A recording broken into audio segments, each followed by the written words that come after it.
Hear me. Вот скажи мне, американец, в чем сила? А вы что, собираетесь на ней жениться? Да. Ух, красота-то какая, лепота. Таможня дает добро. И вообще не называй меня, пожалуйста, Вероникой. Кто я? Вот кто я?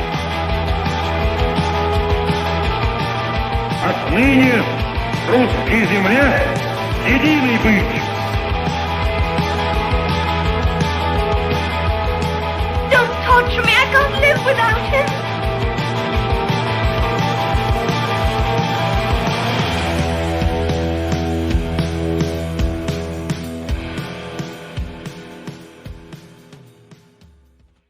Hi, my name's Ali, and this is the Russophiles Unite podcast, where we watch Russian films and films with a Russian connection. As always, I am joined by a guest, and today my guest is Dr. Sarah Ifft. Hi, Sarah. Thank you for coming on the show. Hi, Ali. Thanks you for having me. So, before we get started, Sarah, could you tell us a little bit more about yourself? Yeah, so I am professionally a medieval historian. I am currently teaching at Indiana University and working on a book project on Jewish and Christian women's economic activities in medieval Catalonia. And in my spare time, I guess, technically, I have a podcast, Media Evil, where I talk about medieval movies and what they get right, what they get wrong, and what they tell us about how modern people see the medieval past. Yeah, it's a great show, and you were kind enough to have me on for an episode a little while back. Yes, on the Vikings, which was a lot of fun. Yes, I got to revisit my undergraduate kind of like Scandinavian 800 to 1200 module that I did in Denmark, which was a lot of fun. But tell you what, for those who haven't caught Sarah's show yet, spoiler alert, generally filmmakers and pop culture makers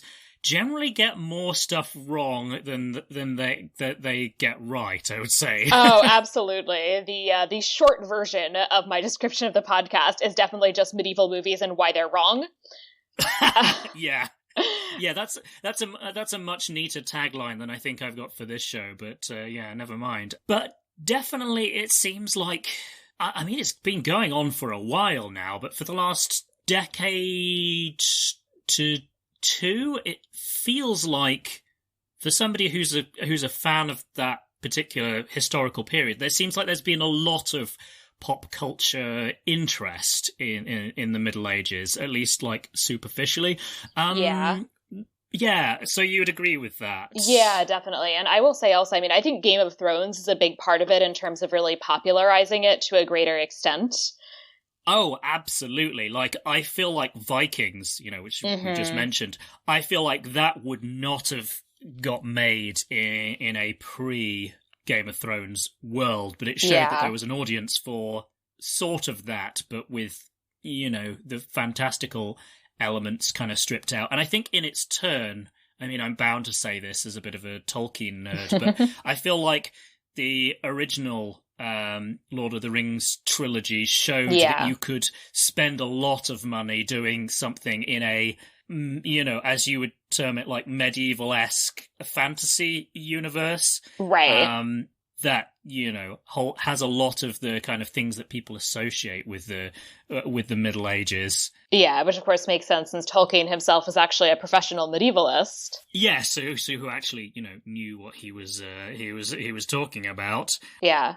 And George R.R. Martin, I will say, has done his research. I mean, obviously, it's fantasy, it's not the real Middle Ages, but there are definitely a lot of things in Game of Thrones that I'll talk about one of these days on my podcast where you can definitely see where he got things from if you know the period. Yes, well, indeed, and I suspect we will return to that later in this intro, I guess, but I'm not wanting to get onto that too soon. But I did want to ask, what would you say, besides the success of, Game of Thrones and Lord of the Rings before it showing from a commercial point of view for program makers and whatever, showing that there's a market for that. What do you put that down to, the fact that people are actually watching these and are interested, when perhaps in the 90s, say, it seems like it was less of a thing? I wonder if it's almost some kind of fantasy escapism in some ways. I mean, obviously, the real Middle Ages is not equivalent to the fantasy Middle Ages, but I think especially in the popular imagination, they're very deeply intertwined. And I don't know, maybe it's just as the world gets worse, we need more avenues to escape. And I wonder actually if in some ways, I think it's interesting that the medieval world that increasingly is popularized in Game of Thrones is a big part of this, is this gritty, quote, realistic medieval world. It's not quote, the more unquote.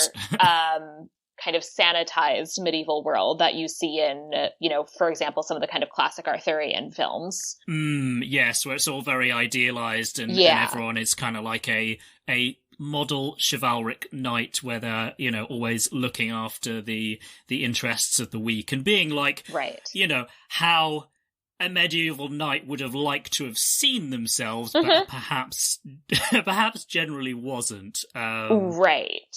And I think that there is a lot going on in terms of how in our own very violent, in this current moment, disease-ridden society, I think there is a deep desire to think that things have improved, and that the belief in that relies on essentially an exaggerated celebration of how terrible things were in the past. Yes. And so I think that's a big part of it, is that there's this like, oh, let's look at how bad things were back then so we can say, look how better things are now. And I think there's a question as to what extent that's really true in terms of, progress narratives. But yes, yeah. It's interesting because I tend to think of the kind of progress narratives as being a very kind of like sort of 20th century thing, but we still very much do it, I think. Yeah.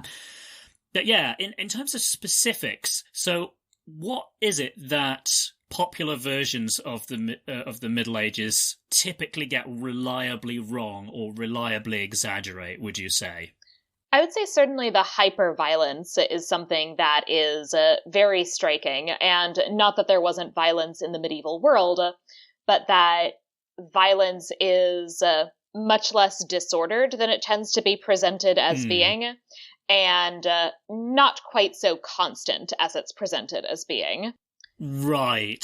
Yeah, so that's definitely a big part of it. Yeah, and the other thing that I find as, admittedly not a medieval professional, but as somebody who is kind of educated in that general area, is that there's a great compressing and flattening of the diversity of the Middle Ages. It's kind of like they treat, because if you want to, do the kind of like obviously all boundaries are kind of arbitrary, but if we say that the boundaries are from the fall of the Western Roman Empire to, let's say, either the fall of Constantinople to the Turks, or Columbus setting off on his voyage, that's basically 1,000 years of history, but you wouldn't know it from the way it's typically depicted, where the conditions in kind of like when the Vikings are landing in England for the first time are supposedly very similar from I don't know, 13th century Italy. Yeah. It's also great. I've seen multiple movies that have had people returning from crusades in the Holy Land in order to arrive precisely in time for the Black Death, which would be very hard since the last crusade to the Holy Land ended approximately, I think it's 80 years before the Black Death. Yes, yeah. I guess the popes were declaring crusades for, quite a few 100 years off, to the point where they stop getting like a number. Right, and there's also, there's crusades in the Baltics, there are battles in the Iberian Peninsula that are termed crusades, there's fights against heretics that are termed crusades, but there really aren't organized crusades that go as far as the Holy Land after the mid-13th century. Right, so yeah, the fact that you have people like coming back from crusades all the time is, just seems to be like a convenient, well, it's the Middle Ages, of course there are crusades. It's like, right. They didn't start doing them until like well after William the Conqueror, so yeah. And you mentioned diversity, and actually the other direction that I was wondering if you were going to go with this that I'd like to bring up now as well, if that's okay, is sure, diversity. That there is a lot of scholarship increasingly about, first of all, the fact that medieval Europe was not a world populated exclusively by white people. And yet the vast majority of films are indeed all white people, or maybe like one token person of color. And that's also true of fantasy even, despite the fact that, we can suspend our disbelief about dragons, but apparently not about people of color. And indeed. Then, in addition to that, of course, the big minority group that most European countries and polities would have had at some point is Jews, and there are almost no depictions of Jews in medieval films. No, yeah, they seem kind of conspicuous by their absence. Yeah. And also another thing that tends to be missed on a lot of things, just that like anything set pre-World War II, is that populations were a lot more mixed and borders were a lot more fluid than we tend to, like I say we, but the way things are popularly perceived. Yeah, and I will also say one of the things that I found very frustrating in terms of things coming up in the news, it was the insistence on describing Trump's wall as being medieval technology, when, not to say that there weren't walls in the Middle Ages, but they're not about border control. They simply didn't have quite that same idea of borders. They're about purely like defense in a military setting. Yeah, they tended to be around cities. Right. Or, or at the center of a city. It was like a strong point that if, let's say, the Mongols turned up, or whoever, that you had somewhere to retreat, and, whoever was turning up would have to put you to a siege, and often putting someone to a siege was as unpleasant for the besiegers as it was for the besieged, and you never really want to do siege warfare. No, it's bad for all involved. But yeah, that whole idea that you can just kind of like draw a line across the country and just say, oh, we're going to have a wall here. It's like, no. The Romans tried that a few times, but... right. And it really is never only in about... very small places like Britain. Right. And and it's really never about keeping people who want to settle out in that way. That's never the purpose of it. They sometimes have a kind of function to preserve quarantines during the Black Death.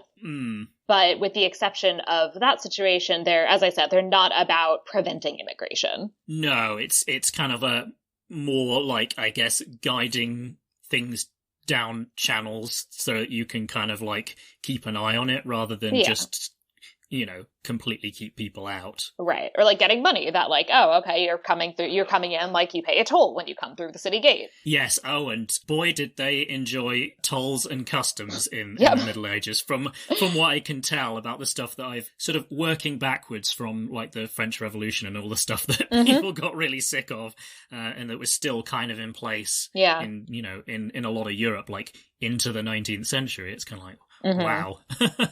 I think that's the other thing is the continuity from the Middle Ages that people don't necessarily realize in terms of ideas and practices, but also the stuff like, and this comes up a lot in your show, that was actually early modern. Yes, you can say all distinctions are, artificial and kind of for convenience, but a lot of stuff that happens like after traditional end of the medieval period is like wrongly attributed to the medieval era in the popular consciousness.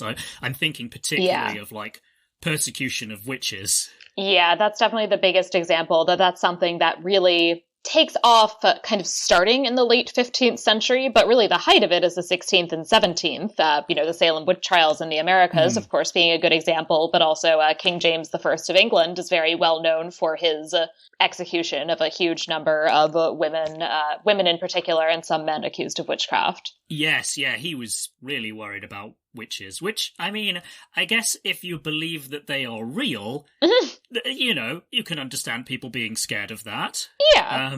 If you genuinely believe that there are people who are in league with the devil to, make people sick and destroy their crops and probably overthrow the government, then that would be a cause for concern if that was a real thing. Yeah, I think that's the other thing that comes up again and again on your show is the fact that modern depictions of the Middle Ages don't take seriously how seriously they took religion, and it's kind of like everyone is a kind of postmodern cynic.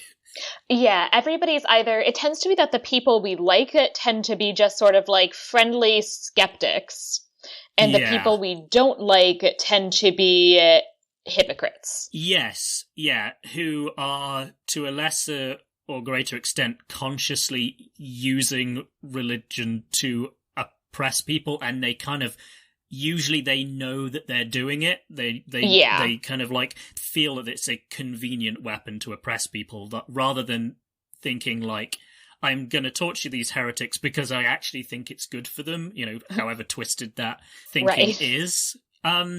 We've kind of collectively dunked quite hard on popular portrayals of the Middle Ages.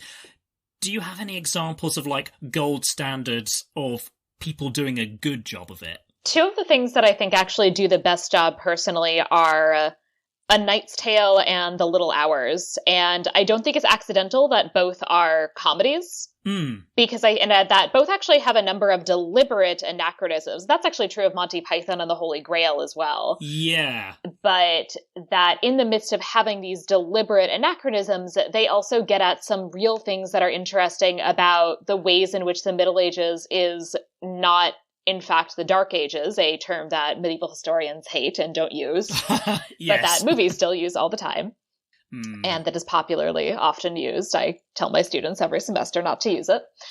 Yeah, even within professional circles, if there's any kind of like quote-unquote permissible usage, it's very limited to like a few centuries, like after the collapse of the Western Roman Empire. It's kind of like then to Charlemagne that people tend to apply it. In the broader understanding, it's just like anything post-Rome to Columbus counts as the Dark Ages. It's just like, ugh. Yeah, and so I really like these films that have these deliberate anachronisms, but that portray the Middle Ages as a period that's playful and creative and generative. And that's something that I think is exciting to see.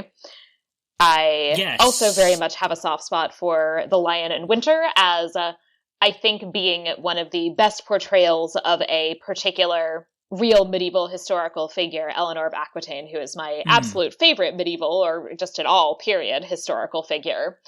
And she's somebody who is extremely powerful in her own right and very self-assured, and led her sons in rebellion against her husband. And is just a fantastic figure, and also one that, if you get a portrayal of her right, you can show a medieval woman who clearly has agency and is extremely intelligent and is extremely powerful, but who can do all those things without being basically a 21st century woman with 21st century ideas about women and gender. Yes, and kind of like stuffed into a supposedly medieval appropriate costume, but we could probably have a whole thread with more knowledge. Like at least medieval inspired. It's probably from the wrong period, but somebody's seen a painting from some point in the Middle Ages and gone, yeah, that's about right. Yeah. Yes, I haven't seen The Little Hours, but I really love A Knight's Tale, and I really enjoy its sense of fun, because that's certainly, there were some very unpleasant times to live in the Middle Ages, and probably being a peasant in most of them was very hard a lot of the time, but it wasn't always doom and gloom all the time. You're not living in this just like everyday misery. There's this weird trend in especially more recent medieval films that I think there's like a medieval filter that makes everything just a little grayer. Yes. And it drives me absolutely nuts. Yeah, I think you mentioned it. Was it the Guy Ritchie Robin Hood? Oh, yes. Or the King Arthur also definitely does that. The Guy Ritchie King Arthur. I mean, to be honest, I don't know that I've seen a single Guy Ritchie film beginning to end. I've just seen enough bits that I'm just kind of like, I really don't have time for you. And actually, no, his first Sherlock Holmes is kind of fun. That's the only one I've seen beginning to end. I mean, probably Victorianists would have all sorts of problems with that. But I think that's very much in the way of A Knight's Tale, kind of meant to be like a sort of a pastiche of the 19th century. And and his King Arthur, a lot of the anachronisms are deliberate. A number of them I don't think are. I think he just doesn't know anything or care.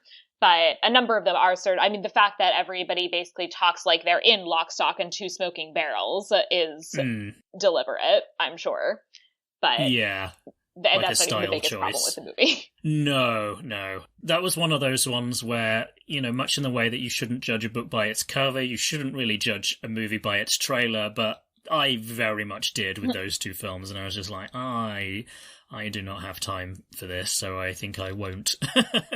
It didn't get better. That was actually the movie that spawned the test that I do on my podcast, the Ifft test, where in order to pass, a movie has to have at least one named female character who doesn't die. Yeah, yes. If you thought the Bechdel test was a low bar, you clearly are unfamiliar with the Ifft test. It's I think it might be perhaps the lowest possible bar, and there have been a number of movies I have covered that have not passed. Yes, that have just kind of like drilled straight headfirst into it and just, collapsed in a disheveled heap. Yeah, including these bizarre just that there are female characters that are important and yet are never named. Yeah, that's very weird. Braveheart is actually a big culprit of this, that it didn't even occur to me when I was watching it that Isabel, his second love interest, that she's never actually named. Because I just know who she is, because she's a real person. Yes, the she-wolf of France. Yeah, and she's a big deal. Like, I know who she is. But I was watching it with my then co-host, Ollie Brady, and he's like, why do you keep calling her Isabel? They never said her name. How do you know that's what she's called? It's because I'm a medieval historian. I know this stuff. Right, but it's like... I know who she's supposed to be. Right, but that's a problem, that they never say her name in the movie. That's insane. Yeah. But, I mean, it's Mel Gibson, so... Oh, yeah, I mean, I'm not shocked, or not that shocked, but... Yeah, it's like... Yeah. How do you just not name one of your fourth most important character? Yeah. Yeah, I mean, in terms of people with, let's say, a dubious record on their attitude towards Jewish folks, G.K. Chesterton is somebody who... I'm aware of, very problematic attitudes that he espoused, but he was definitely somebody who appreciated the medieval period. I mean, a lot of that comes from his very devout Catholicism, so if you like Catholicism, you're probably going to have a more positive view of the medieval period than you might otherwise, but he has a lot of intelligent and interesting things to say about it not being the popularly perceived intellectual stagnation period that 20th and well, probably not just 20th, the Enlightenment tended to just they're not us, so they're stupid and backward and what a bunch of dummies. Well, and going back to the Renaissance, that the whole this whole concept of the Middle Ages, a lot of it is in part a kind of Renaissance marketing campaign to make themselves look better than their quite recent ancestors, which has involved, among other things, that there are a number of achievements that are medieval that are then claimed as Renaissance. So, for example, a lot of the kind of revival and reintroduction to the Latin West of a number of Greek works in particular, a lot of that's really happening due to 13th century translation projects from Arabic that happened in the Iberian Peninsula. Yes, yeah, and the so-called, I want to say, like 12th century, like mini Renaissance. Right, exactly, and so that as well. And we also tend to forget just.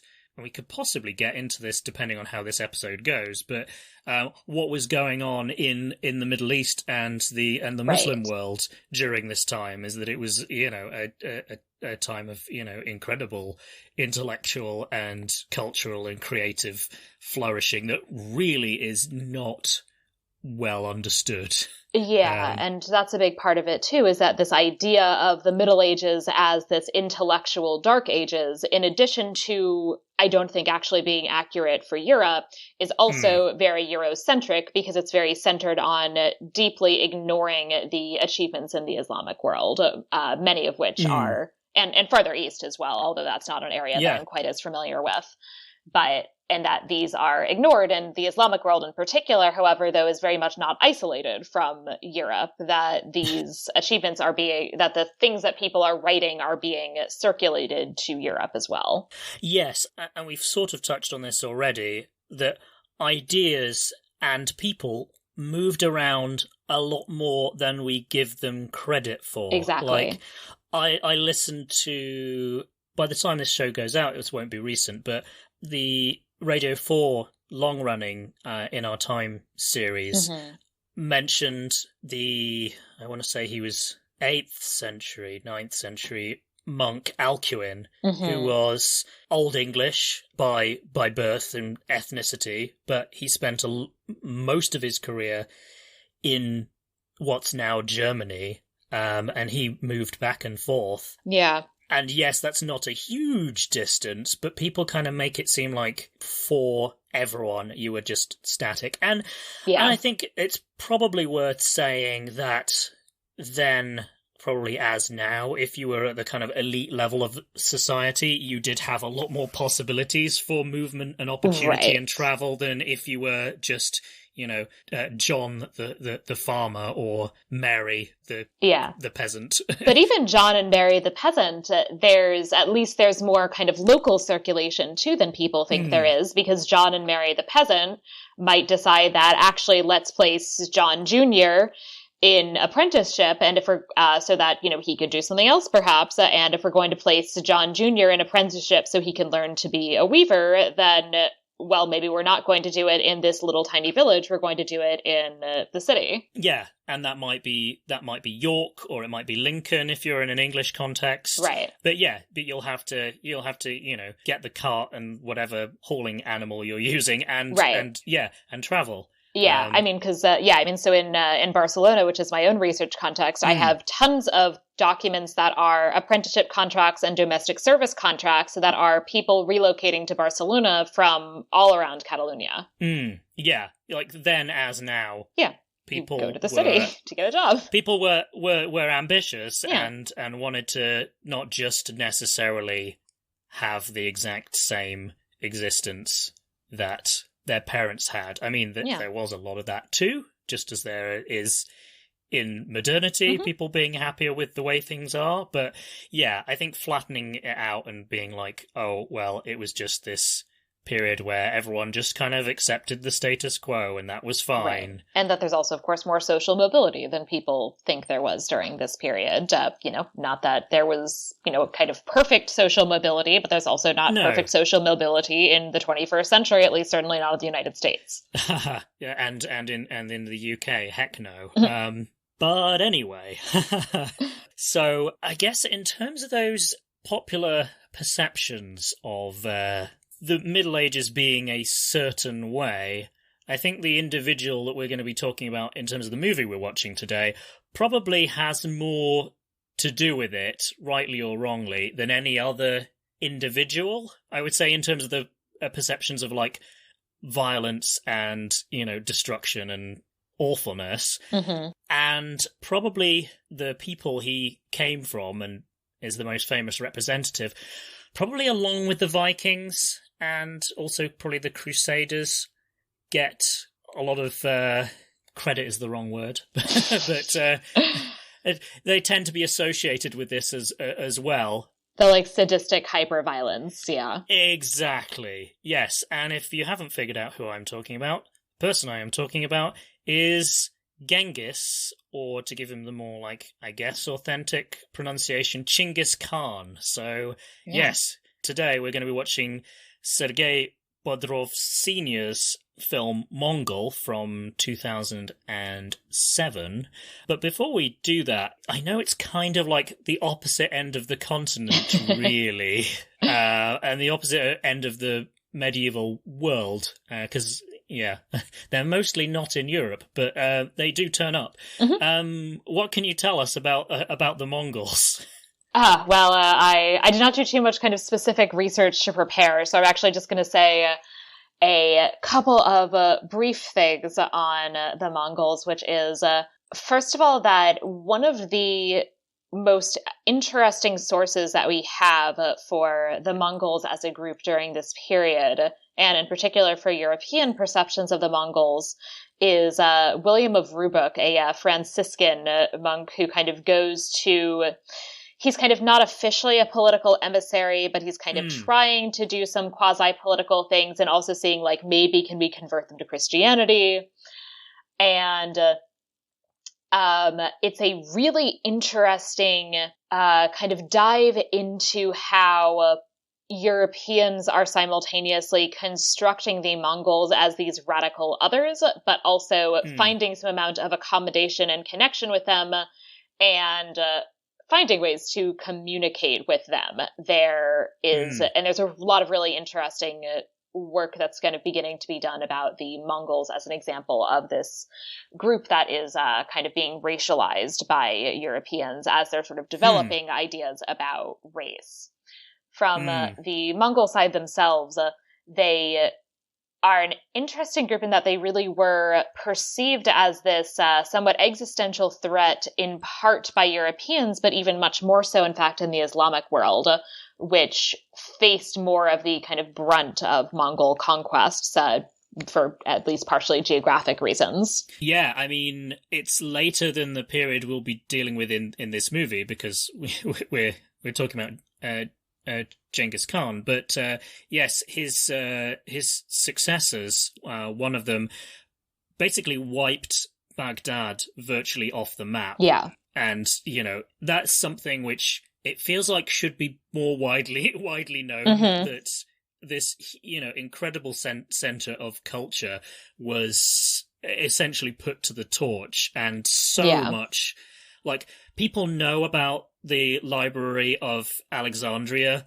being burnt down at some point. I mean, we don't know when exactly it was destroyed, I don't think, but people don't really know about Baghdad and, like, what a big deal it was, and then suddenly wasn't, because of going back folks. To what I was mentioning before about these, that there are these kind of Arabic translations of Greek texts, that very much goes back to the Abbasids making that a priority in Baghdad all the way back in the 9th century. Yeah, I think another source that I've heard, I haven't read it in its entirety, but I'm a big fan of Dan Carlin's, like, Hardcore History, like, long-running podcast series, and he quotes John of Plano Carpini a lot, and he had the experience of being whisked across the Eurasian steppe to take part as an observer of the Mongol Kurultai, which was their process for selecting a new Khan. So, that's the source that I would love to read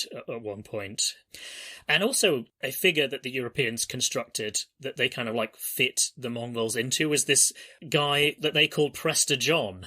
Yes. That I definitely wanted to bring up. I feel like you'll probably do a better job of describing who this supposed Prester John guy was.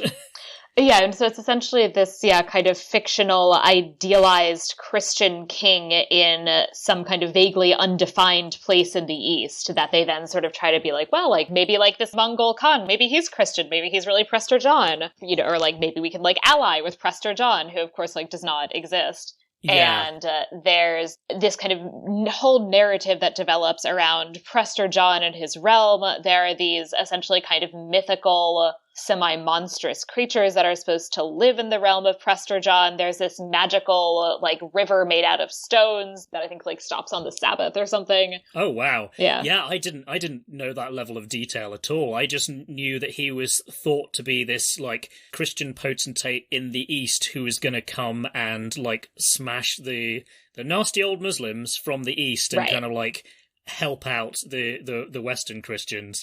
And there was kind of like a grain of truth insofar as there were Nestorian Christians in the East. Like missions that went out very early had succeeded in like setting up Christian communities and, you know, gaining adherents. And so Christianity was there in some small degree in the East, but like really it seems like it was a massive project in like European like wishful thinking. Yeah, and really the fancifulness surrounding the realm of Prester John and the kind of narratives around that are really fascinating.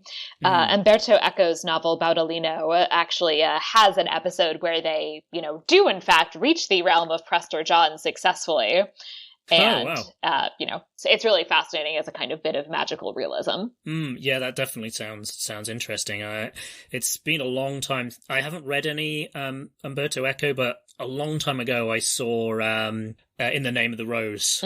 So yeah, he seems like somebody who is very interested in the medieval period. And most people will recommend The Name of the Rose to you as like his medieval novel. I like The Name of the Rose, but I actually like Baudolino better. Okay. And it's framed around, the kind of frame story is that it's this individual who is basically like, it's basically like the kind of frame of the story is the 1204 Crusader. Let's just conquer Constantinople, because why the hell not?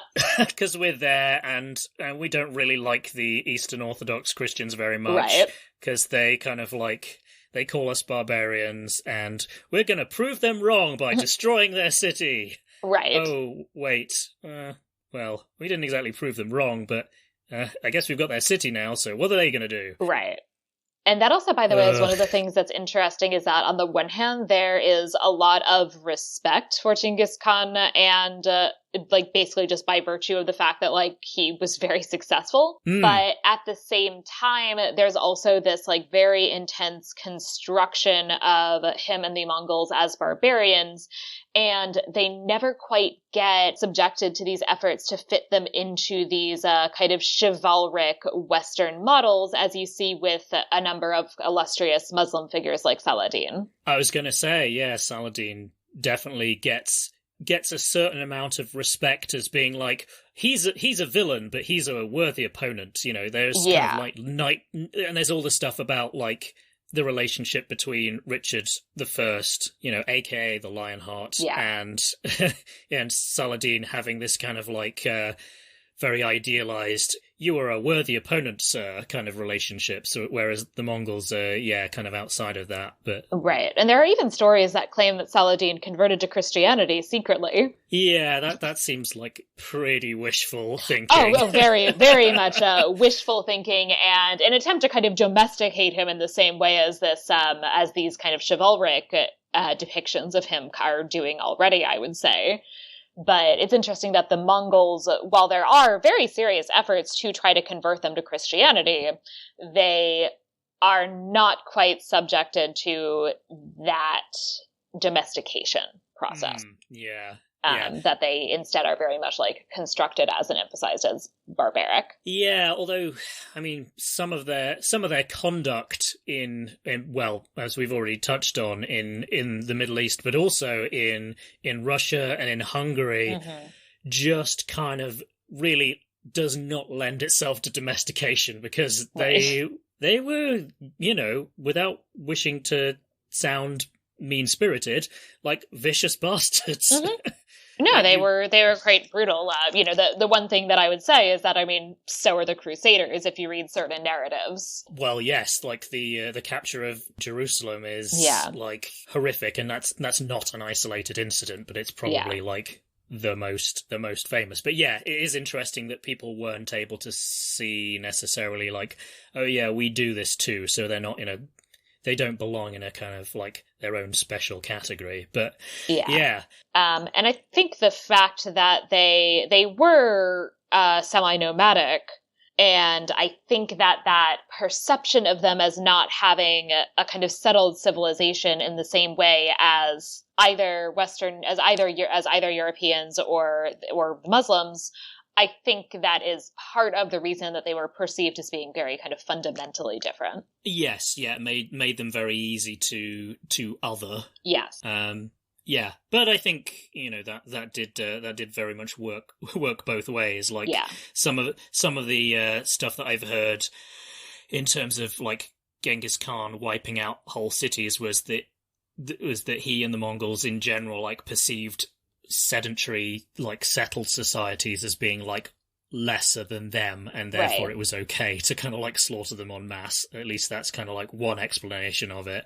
Right. Yeah. I mean, everybody, participates in this othering of different groups of people, right? And so the Mongols are certainly, as far as I can tell, guilty of that as well. Yeah. Yeah. It's much easier to be terrible to people if you kind of like recategorize them as something less than yourself. Yes. Also, their drink of choice, which I know from William of Rubruck's account, is a fermented milk beverage. Yes, like horse milk. I'm trying to remember what I've forgotten what the Mongol word is, but I think it's kumis in Turkish. I'll have to double check. I'll double check before our next after we watch the movie. 2. I'll double check. Yeah. But so it's something. Yeah, I can't remember the word either, but it sounds utterly disgusting. Well, the other thing I think they did is like if they were really struggling for food, which, given their lifestyle, which we'll definitely see in this film because it's a rewatch for me, like one thing that they would do is I think they would mix horse blood into this milk to kind kind I was going to say beef it up, but clearly that's the wrong word. Equine it up. Horse it up. Horse it up, yeah. Just to kind of give it a bit more kick, but that does not sound very appealing to me.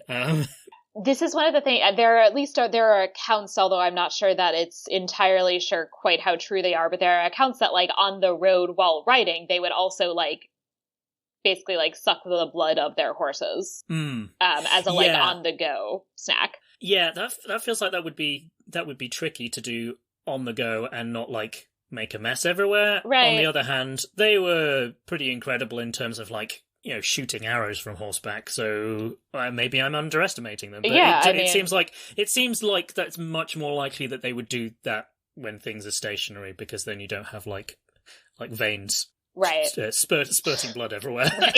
Sorry, that's a kind of violent and gross image, but we may be getting that some of the film. Yeah. As I said, it's a rewatch for me. I originally saw it when it was in the cinema, which was quite an experience, and then I saw it maybe 6 or 7 years afterwards. But it's actually quite a long time since I've seen it, so I don't have strong recollections beyond like, my goodness, he had a tough life prior to becoming the Great Khan, and maybe that's why he has such a chip on his shoulder, to put it mildly.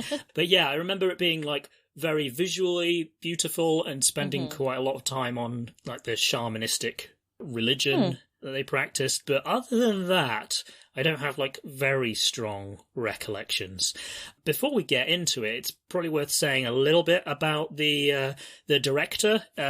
He's Sergei Bodrov Sr., and this film was like a joint Kazakhstan, Russian, and German production, and it was nominated for Best Foreign Language Picture for the 2008 Oscars. And this was this director's second nomination. He'd made a film in the 90s called Prisoner of the Mountains, is how it's translated into English, that focuses on some Russian soldiers in the Caucasus. It's the Russian title is Kavkazsky Plennik, which is like a title that both Tolstoy and Pushkin used, and has come up in this podcast because we had the Kavkazskaya Plennica, to give it a very literal translation, the female prisoner of the Caucasus. That's a title that the Russians return to again and again. That was a very different film as a comedy, but yes, probably won't get to that one for a while. So if you want to hear more about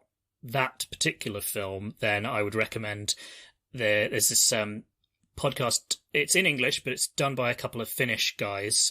So that's called The Flick Lab. So if you want to hear an episode on that film, I would recommend going and paying that a visit. So this guy, he's critically acclaimed, and he also has the distinction of being the father of kind of like a sort of, I guess you would say, 90s Russian James Dean type figure. This guy called, well, I've been calling the director Sergei Bodrov Sr., so his son is Sergei Bodrov Jr. And he was in another film we covered earlier called Brother, where he plays kind of like, I don't know, slightly like baby-faced Clint Eastwood kind of character, if you can imagine such a thing, because like baby-faced is one adjective you generally wouldn't use with Clint. But in terms of the way he comports himself, you might say he's kind of Clint Eastwood-ish. But I think that's probably oversimplifying. But yeah, so this Junior, he's kind of iconic for that role, but he was also one of the two leads in his father's film, which we were just talking about, The Prisoner of the Mountains. But he tragically died in an avalanche in the Caucasus. Yeah, in the early 2000s when he was making a film himself. Like, it was absolutely horrific. Like, he and the film crew just like disappeared into a ravine, essentially. Yeah, that's awful. It's incredible. I don't think, I could be wrong about this, but I don't think they were ever found. It's just like, yeah, they just assume that they're probably dead. Yeah, and they're buried somewhere in the Caucasus Mountains. So yeah, this director has, you know, seen incredible tragedy in his personal life. Don't know whether that reflects on the film at all. It's kind of very different, but yeah. But yeah, so it's kind of like some interesting back story to this film. But yeah, anyway, so what we're going to do to bring in the film is we're going to speak a little bit of Russian. I know, Sarah, that you're a linguist, so hopefully this won't be too hard. No Russian, but we'll have to give it a shot. Yeah. So the word that we say is "поехали." Поехали. Excellent. And that means off we go, or we're off. So 3, 2, 1. Поехали!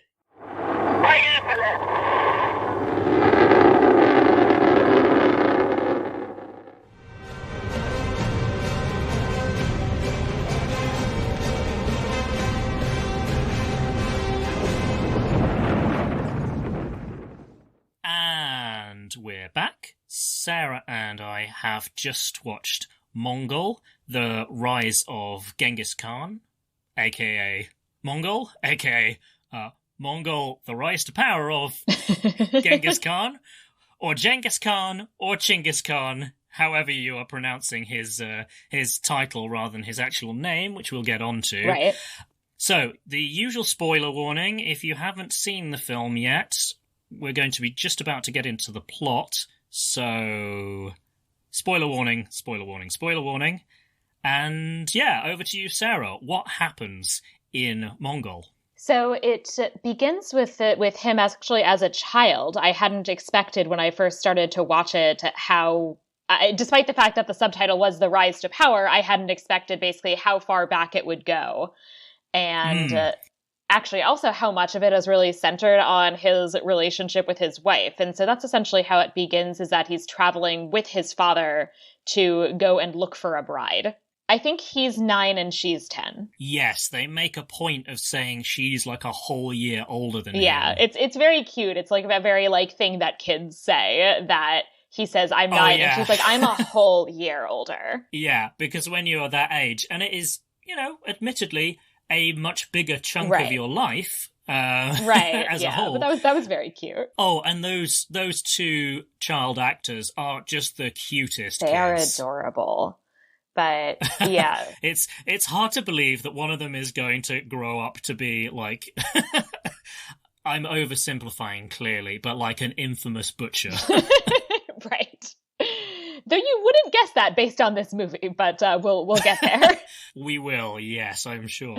But yes, so yeah, we spend probably 15, 20 minutes with Temujin, who's Genghis Khan's actual given name rather than his title. Yeah, and he basically tricks his father. His father wants him to go and marry someone from this other clan to form an alliance, essentially. But he has met this girl, Borta, and has decided that he wants to marry her, and basically says, like, to his father, like, oh, we're going to practice on this tribe. And then, like, chooses her, and, like, then, like, once he essentially, like, makes the agreement, it's like, he can't get around it. Like, I guess that's just how it works. Like, once he says, like, yeah, you can choose your bride. Once he chooses, he's chosen, and that's it. Yeah, and the father is kind of like, look, Temujin, you've put me in quite a difficult position here.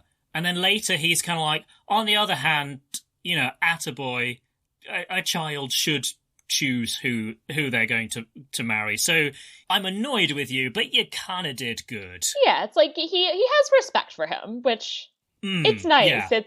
We have a nice dad, which of course in any movie that takes place in the pre-modern era means that he's going to die.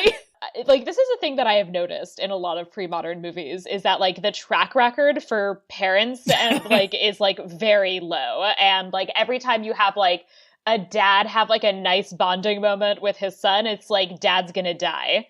So yeah, it's kind of like the war movie equivalent trope of, like, the guy who gets out the photo of his sweetheart back home. It's like, he is catching a bullet as soon as the fighting gets started. Yeah. Yeah, so they're interacting with this other clan, I guess, and there's like a symbolic kind of ritual thing where you're supposed to like exchange and like drink milk together. I'm not sure if it's the regular milk or if it's the komos, the fermented milk. I would suspect the latter, but this does not go well. No, there's like some really ominous music right after he starts drinking, and then like he's clearly having some chest pains, and dad's gotten poisoned. Dad's dead. Yeah, well, and Dad also knows that there's the possibility that this can happen, right? Because one of his, like, right-hand men goes, give it to a servant first. And the dad is like, no, I have to respect the customs because that's what you do. Because I'm a tough guy, essentially. It's a real Ned Stark move. Yes. The, like, ethics valued over, like, basic personal safety. Yeah, he's a Ned Stark with a drinking problem. Yeah. And like Ned Stark, he makes it about 1/8 of the movie. Yeah.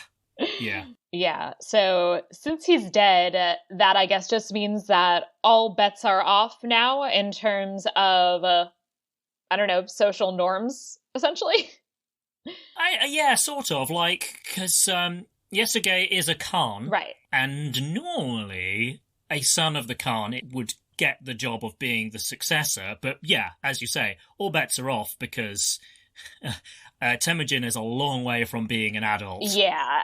And that's, of course, a big problem in, honestly, pretty much all societies with some kind of, like, hereditary rulership, is that a child is not necessarily able to actually take over and be a ruler, and, some kind of, like, civil war or usurpation is a pretty good possibility. Yeah, well, and in this case, it basically just means all of the warriors who hitherto had been under Sergei basically are like, well, we're not going to stick with his family.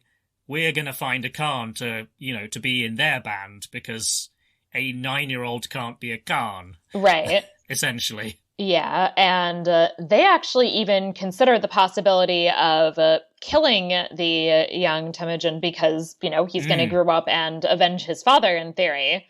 And his mom basically, like, curses them all if they do.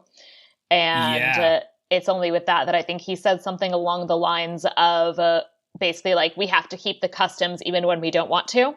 Yes, this is he's not in the important, like, trio, but he's kind of like the fourth most important character, I would say. Yeah. He's called Targutai. Yeah. And, he's basically like, well, I would kill Temujin, but he's still a child, and Mongols don't kill children, so I'll just have to wait until he's, technically not a child anymore. And then he's totally dead, but, yeah. Especially because, like, you get the pretty clear sense that it's, like, he's, like, 9 now, and it's, like, so probably when he's, like, 13, like, then he's fair game.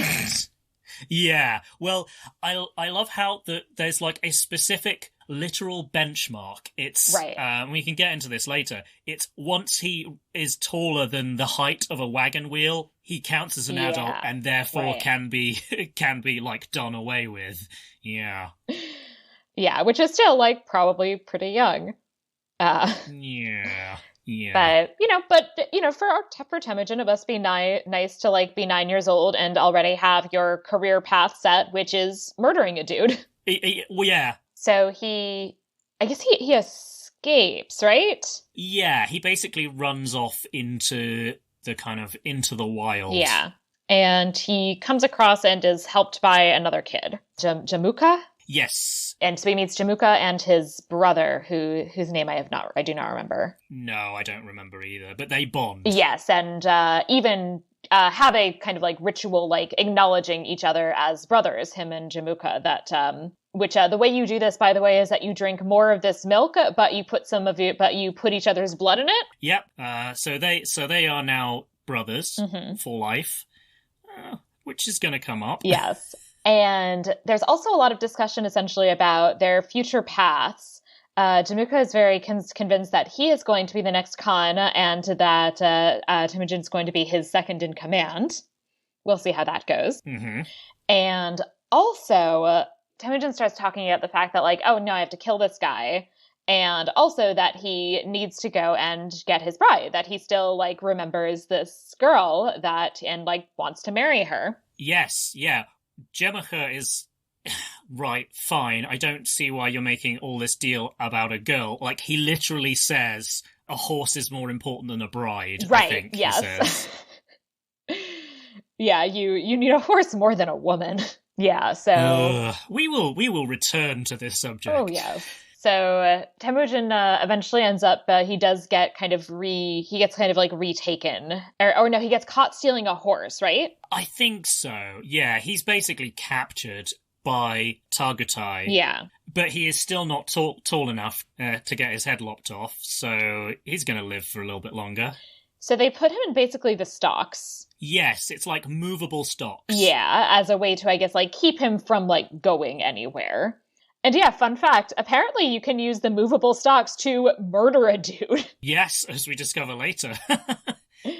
Yeah, so like there's a lot of like scenes of him like in the stocks and he's in the rain, and then like there's like a guy who like comes up to him and he like beats him to death by like headbanging the stocks into him essentially. Yeah, I'm trying to remember because there's a little bit where he's out of the stocks for a little bit as a kid, but then I think he's recaptured as an adult, and once again he's in the stocks. But they do the classic villain no of not dispatching our hero straight away. And then comes the aforementioned stocks murder. Uh-huh. Yeah. So he escapes then by virtue of having murdered this dude. There's also, is this where he first meets the old guy? Is this the old guy who feeds him? I think so. And I think that's who lets him out too, right? Or like helps him get out of this. Who helps him get out of the stocks? It's actually a younger guy who actually, like, once he's run away, kind of like sees him in the stocks and lets him out, and Temujin basically says, "Thank you for helping me. I owe you one." But yeah, that's a younger guy, I think. But yes, there are a lot of characters in this film. Yes. And so he then goes to get his bride, and like it's I find this weirdly charming. Although there's a lot happening in terms of like the choices that are made surrounding Temujin's attitude toward women and other characters' attitude toward women. But like for now, I'll just say like it's like weirdly heartwarming that he's like, yeah, no, I gotta like go back and get my girlfriend. Yes.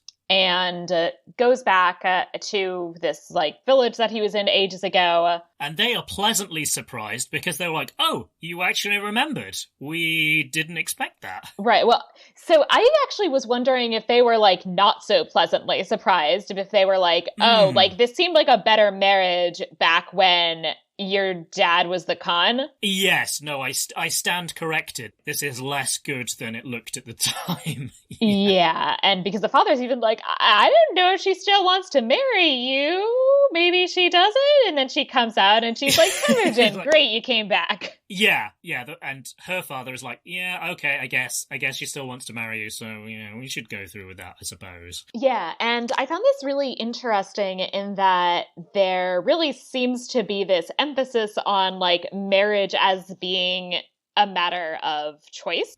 Yes, in a way that you often don't associate with pre-modern societies. Right, and is not what I would get necessarily from reading. So one of the things that I mentioned before was William of Rubruck, who's a Franciscan friar, is it's a bit after this. It's the Great Khan Munka, which is maybe Genghis Khan's grandson? I think you're right. I think he was the successor to Ogadai, who was one of Temujin's sons, yes. Yeah. And so he has this kind of description of what their life is like, and in describing their marriages, it seems much less emphasizing the wife's choice. Yes. And it describes like the only way you can have a wife there is to purchase her. And it's kind of like, well, in Europe it was pretty arranged mostly. Right, yeah. I mean, it's like I will say like the lack of choice in marriage is very much also something that you would 100% see in European society. Yeah. So a European chronicler or writer sounding slightly judgmental about other people's marriage practices is kind of like, well, you guys are not really ones to talk. Right. Although it's also fun because the thing that he's actually most judgy about is that they don't have the same rules about like who you can marry that Catholics do. And so I think he says, they observe the first and second degree of consanguinity, but none of affinity, for they can have two sisters at the same time or in succession. So, like, that's what he's really upset about, is that, like, I don't care that you can, like, just buy your wife. What I think is, like, actually a problem is that, like, you can sleep with a woman after you slept with, like, you can marry a woman if you slept with her sister. Yeah. I can see why you would find that icky, but yeah, at the same time, it's kind of like, yeah. Yeah, so I will say, like, that's definitely, like, what he cares more about. But, he does also, like, refer to this odd practice of essentially what he presents as this, like, faux kidnapping, and claims that when somebody makes a contract with someone else to take his daughter, the girl's father holds a banquet and she flees to her relatives to lie in hiding. Then the father says, "Behold, my daughter is yours. Take her wherever you may find her." At this, the man searches for her with his friends until he discovers her, and he is required to take her by force and carry her off with a semblance of violence to his own home. It's not clear if the bride has any say in anything, but, she doesn't anywhere. In the 13th century, which is when this particular account is from. But the father is, like, very much on board, so... Yeah. Which that does bring us to an important plot point, though. Yes. I don't know whether we're doing it in totally the right order, but I don't think it matters. Yeah, so actually I do just want to note before we get into what you're referring to, that...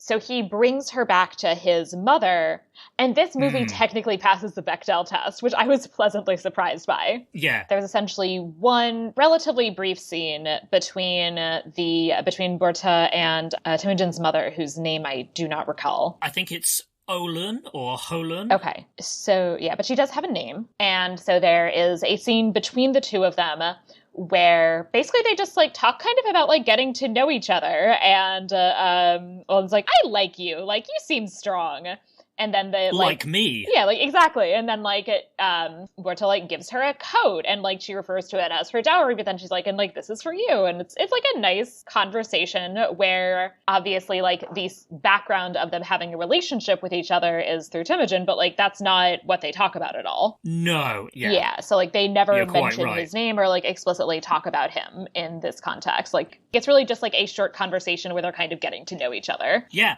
And, of course, this film also passes the less well-known but equally important Ifft Decker test. Yes, the lowest possible bar of you have to have at least one named woman who doesn't die. And Borta at least definitely makes it to the end of the movie. Yes, yeah. Yeah, so then Borta gets kidnapped because there's this dude who is angry because Temujin's mother used to be his wife, and then his father stole her. And so since everything is really about men and their relationship to each other, and all of that is just enacted on the bodies of women, he is going to kidnap Temujin's wife as revenge against his dead father. Yes, and this is the Merkits who will be important for this bit of the film. Yes. So they go after her. So at this point, I actually paused and Googled to see if this was real because I didn't like it. Like, I don't like unnecessary inclusion of, like, women being kidnapped and presumably raped. Very understandable. But I will say that this is a historical event, that his wife was really kidnapped in a context, fairly similar to this. Yes, like, this is a bit that the writers took from the sources rather than something they made up. Yes. They do make up quite a bit, but this is not something that we can just say, they went, oh, well, it's a medieval movie, so, hey, we can have kidnap and rape. Right, exactly. So my initial reaction was like, oh God, are you kidding me? But given that it's a historical event, it was a reasonable inclusion. She essentially sacrifices herself so that he can get away. Yes. Now, this is the thing that, as far as I can tell, is a change. Yeah. But I will say more about that later, I think. Yeah. I look forward to discussing it later because I have sort of mixed feelings about it as a choice. So Temujin then wants to get her back. He goes to ask Temuka for help on this, who tells him that Mongols don't make war over a woman, and suggests instead basically that, like, don't worry about her, I can give you 2 new wives, because women are interchangeable. Apparently, if you're Jemicha, yeah. Yeah, and so, yeah, this is one of those moments, and yeah, we'll talk about this more later, I guess, but where you very much kind of get into the comparison between the 2 men's attitudes toward women. Oh, yes. But Temujin genuinely likes his wife and wants to get her back. They do, however, agree that they're going to wait until it's described as next year to get her back, because I guess that's like a better time to have a war. Yeah, according to Jemicha, right. And he's calling the shots, because he's the guy who has a war band. Right. Yeah, like Temujin and his, like, 4 friends are not getting anywhere, so... yes, to which my response is definitely like, Christ, we're gonna, like, leave her to be, like, raped for, like, a year? Great. Just great. Yeah. So then the Merkits. Yeah, we've got, I guess, our first real kind of, like, showpiece bloody battle. Yeah, and it's about 45 minutes into a 2-hour film before we get, like, serious bloodletting. Yeah. So your erstwhile co-host, I suspect, would be a little bit disappointed. Right, definitely not enough swords in this movie. Yeah. So this is our kind of first big battle. I will say also just a quick, like, note that I want to make about this scene, but actually the battles in general, is that there's much more of an emphasis on the fact that there's actually strategy than you often see in medieval films, where the emphasis is exclusively on the brutality aspect. Yes, yeah. Which I think if you're making a film about Genghis Khan, I think that's an important thing to include. Yeah, absolutely. That the point of him is, like, he did not just take over a significant portion of the known world by virtue of, like, having a lot of people, or, like, not that he's not a mass murderer, but, like, it's not just that he's a mass murderer, it's that he's a good military strategist. Yeah, absolutely. Yeah, and the other reason that I really appreciated that, and this is something we can kind of talk more about later too, potentially, is that it also given what we were talking about the Western tendency often to present Mongols as these kind of quintessential barbarians. Oh, yeah. I think emphasizing this like military strategy aspect is really valuable. Yeah, definitely. Well, and to be fair, it's not just the West who would talk about them as barbarians. The Mongols' contemporaries down in China were very much like, oh no, you guys up there who are nomads, you're barbarians. Like, I don't know what the Chinese word is, but it's basically the equivalent word for barbarian, and they really look down their nose on nomads. Yeah, and they were perceived that way by the Chinese. They were perceived that way by Muslims, and that was kind of very much the prevailing opinion of them. But so I think it is really valuable to emphasize that like they have like culture and strategy. Yeah. So they have this battle. In the middle of the battle, Temujin's main goal is obviously to get his wife back. He takes one of the masks that the, what are they called? The Merkins? The Merkits. Merkits, yes. That the Merkits. Yes, definitely good that they're not called the Merkits. Like, they can't be called the Merkins. That can't be right. Yeah, that would imply a different kind of, yes. Right. Yes, the Merkits. They have these masks that they're wearing in battle.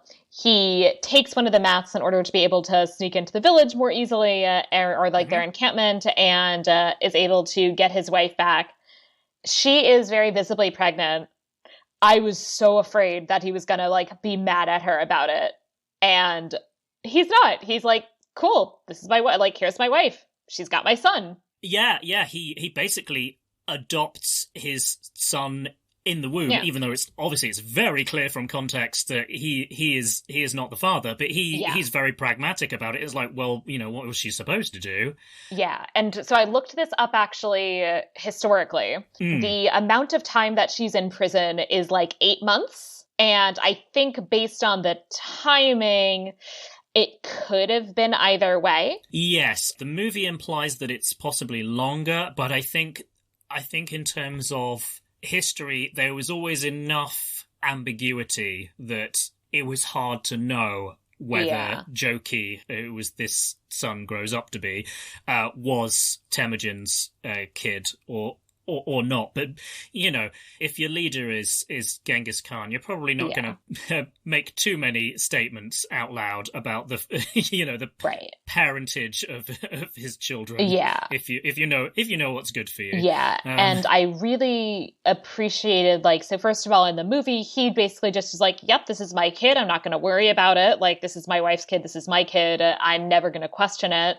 And that actually seems to hold up historically, as far as I could tell from some pretty brief research on his side, although that son is ultimately not the one who becomes his kind of primary heir. And that seems to have been because of other people's doubt that I don't think any of them had the nerve to voice until after he died. Yeah, but I think he himself, it seems the way it's been portrayed in things I've listened to and read, was that he was pragmatic and went, I should probably choose somebody that people don't have doubts about, because in some ways it would be unfair to Joki to make him my heir. Yeah. And then when I'm not around, for people to then just all come out of the woodwork and go, well, you're not the heir. Yeah. But it's a really interesting dynamic, and honestly, very nice, especially given the comparison in a lot of Western European context where there's a huge amount of anxiety about this sort of thing. Yeah. Yeah, and actually just even to have a Jewish example, there's essentially a legal presumption if a Jewish woman is held in captivity that she has been raped. And by virtue of that, there's this whole legal thing about what her status is. And what it essentially then ends up boiling down to is that if her husband is a Kohen, if he's of the priestly lineage, then he essentially has to divorce her and never remarry her. Oh, wow. Yeah. So, given that context in a lot of Western societies at this time, it's really interesting that in this film and historically, that he seems to have been, like, very chill about this. Yeah, he's obviously, like, he is really pissed off that his wife got kidnapped, but he is not blaming her for the fact that she was put in a position where she had to do things she didn't want to. Right. He never for a second even considers blaming her, and he also never for a second, as far as we can tell, considers, like, not accepting the child fully as his own. Yeah, he doesn't blame the kid for the circumstances under which he was conceived, which, I mean, again, there's plenty of nasty things you can say about the real historical figure, but this seems to be something that he deserves a little bit of, like, okay, you weren't terrible all of the time. Right, yeah, like, at least you were, like, pretty nice to your family as these things go. Like, that's something. Yeah. So, and also, by the way, she murdered the dude who was presumably raping her. Yeah. Yeah, so good for her. I mean, I'm not quite sure what that guy is doing not being out on the battlefield, but my assumption is that it was he's supposed to guard her because they assumed she would try to escape. Probably, yeah. But yeah, so he dies. Good. # let him die. Yes. Oh, I don't think that's going to be the first. Oh, no. So they all get together and have a party because they murdered a bunch of people. So fun times. Yeah. We learned that drunk singing is a constant in all cultures. Yes. Yeah, a universal male bonding ritual. There's this, like, very, like, intense, like, humming that happens. Yes. Which we will not simulate because I suspect it's culturally culturally insensitive. Yes. And it's also, like, very much, like, you have the kind of interesting, like, homosocial bonding aspect in that, like, at the end of the night, Temujin, like, cuddles up with Jamuka, like, instead of his wife that he's just rescued. Like, they sleep under the same blanket, which in the John Mann, I think it's called The Mongol Empire, he mentions as a thing that was done. Like, this isn't something that the movie makers, like, randomly made up. This is a thing. Yeah, and I mean, this is also something that I don't think would have been out of the ordinary in a Western European context either. I mean, there's a lot of, obviously, conversations about, like, toxic masculinity, and it's assumed to be something old, and obviously some parts of it are, but specifically the toxic masculinity aspect of, like, not having, like, physical and emotional intimacy between men because, like, that's, quote, like, gay. Yeah. That's very much not a pre-modern thing in any culture, really, that I know of, actually. And in the Western European context in particular, like, there's a lot of, like, men kissing each other and, like, men, like, who are good friends sharing a bed. And that's presented as, like, a thing that very good male friends do. Yeah, like being able to hold hands without it being, like, quote-unquote weird. Or, right. Yeah. Yeah, which today is, like, something that's perfectly normal for women, but when like men, like if like male friends like hugged or kissed too much or like held hands, then like people would assume that they were gay, and it's like an interesting change in norms. Yes, definitely. Although Borta is not super happy about this. Which is fair because she just like got kidnapped and has been being repeatedly raped for a year. I feel like she should expect her husband to pay attention to her. Yes. Absolutely, yeah. Definitely this isn't portrayed in a way of her just being, like, a jealous woman, like... Right, and also at this point, I would say, in addition, there's already this kind of implication of Borta as having a somewhat interesting role as being a bit of a, like, power behind the throne, really instigating him becoming a leader. Yes, definitely encouraging those tendencies. So I think the subtle way that she puts it is something like you can't cook two sheep's heads in the same pot. Yes, I don't know whether that's a genuine, like, Mongol proverb, but I really liked it. I really liked it as a kind of like an example of a kind of like a colloquial saying. Yeah, I don't know if that is a colloquial saying, but I do want to note that it does emphasize that in William of Rubric that they do, as far as I can tell, it really seems like eat pretty much everything. in terms of like that they would eat the sheep's head, basically. And it actually notes that with the meat of a single sheep, they feed 50 or 100 men, which is impressive. They make that sheep go far. I'm not sure I want to think too hard about that. No, I'm not quite sure I do either. But there's also a lot about like that they make like horse sausage, which William of Rubo, because like it's actually even better than the pork.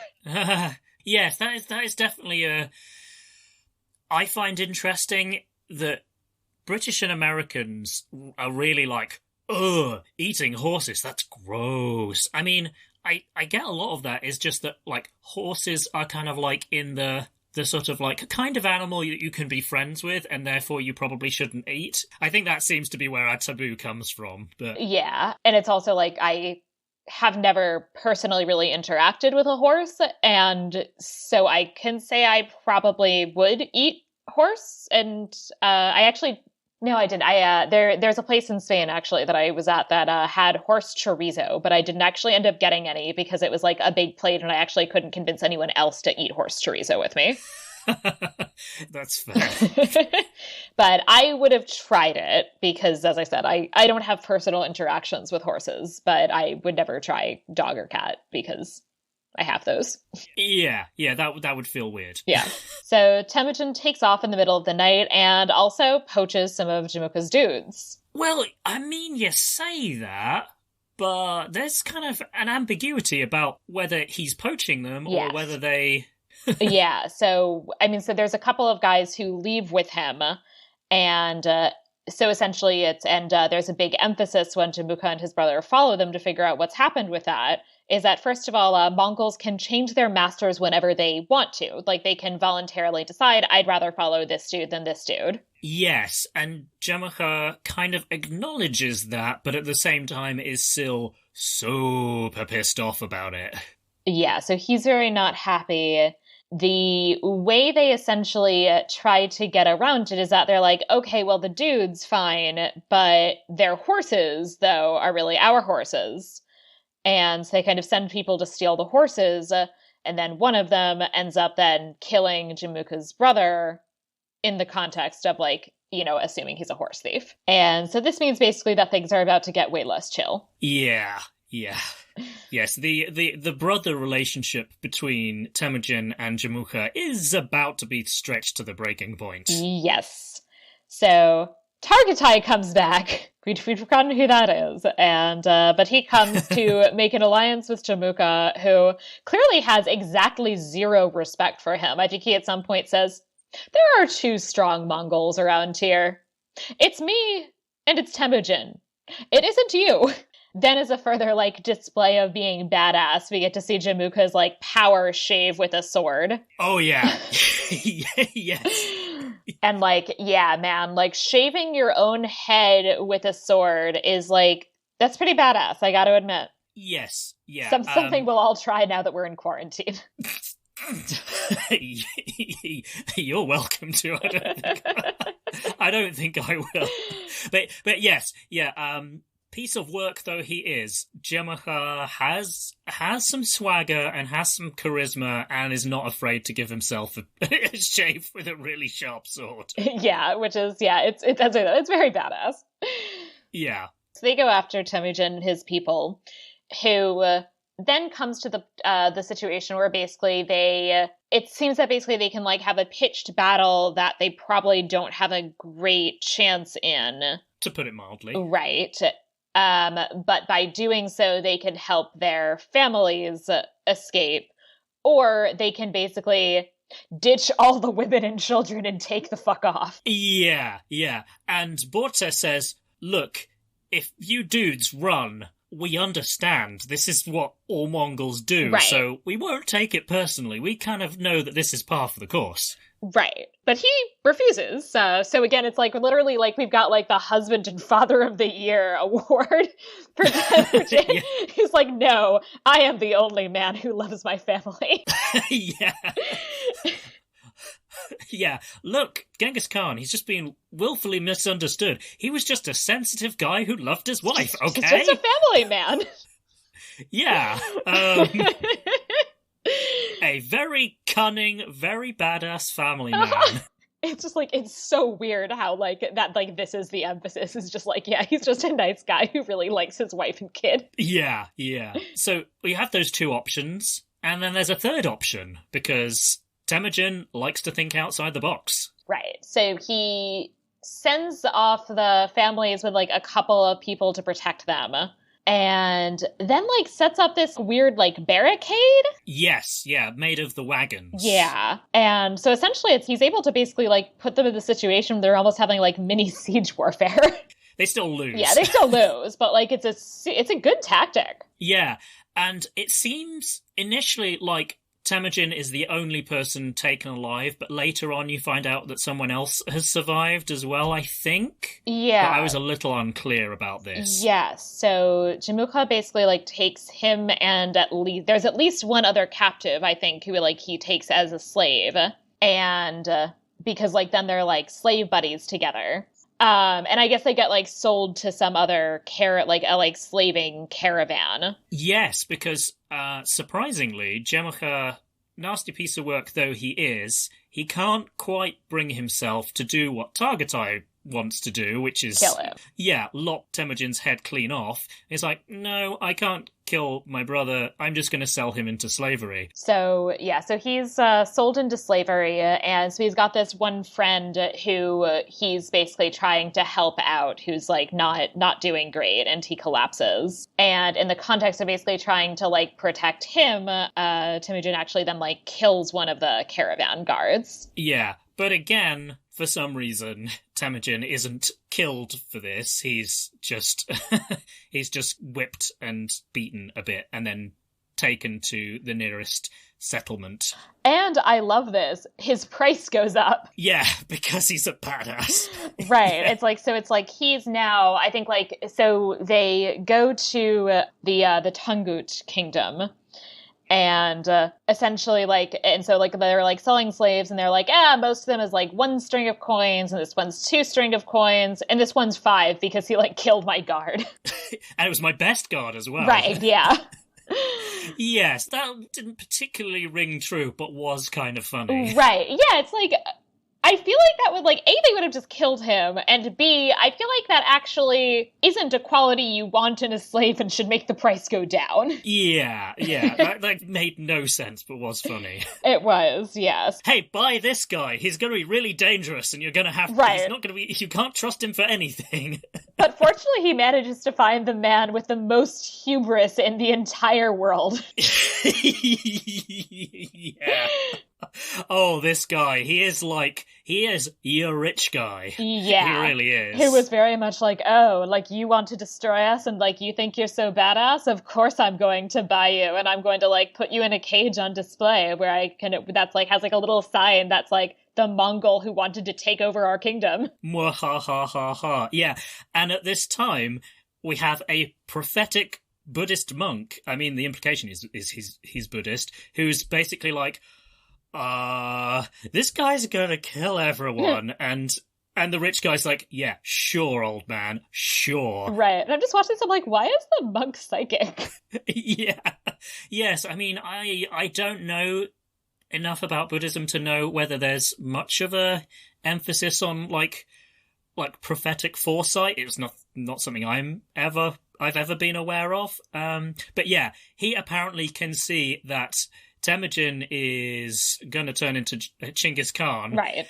And that we should be super afraid of him. Yes, he's so afraid of him that he just straight switches sides, which I think is hysterical. Yeah, and he kind of facilitates his escape. Yeah. And it's kind of like, well, if you think maybe you should, help him stay.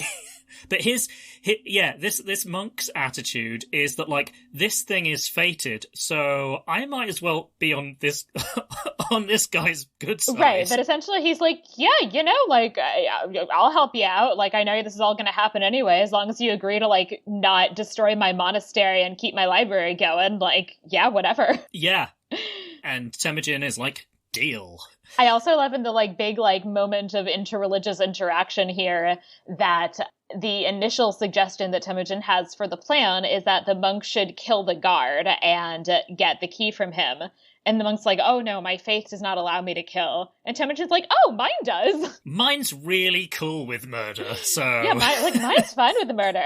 So he basically then ends up saying, like, all right, like, go find my wife, she'll take care of things. Which, again, like, you know, I kind of like it. Like, he likes his wife and trusts her to get shit done. Yeah, definitely. Yeah. Which she then, proceeds to live up to his expectations. Mm-hmm. And, so it's actually interesting because, she doesn't even ever talk to the monk. Because he dies. The monk makes an arduous journey with a token. Yeah, it's this Raven's Wishbone, which he gave her when they were children, which, by the way, Braveheart does, the same sort of thing between Mel Gibson and his initial girlfriend, wife, that they have this, token that was initially exchanged when they were children.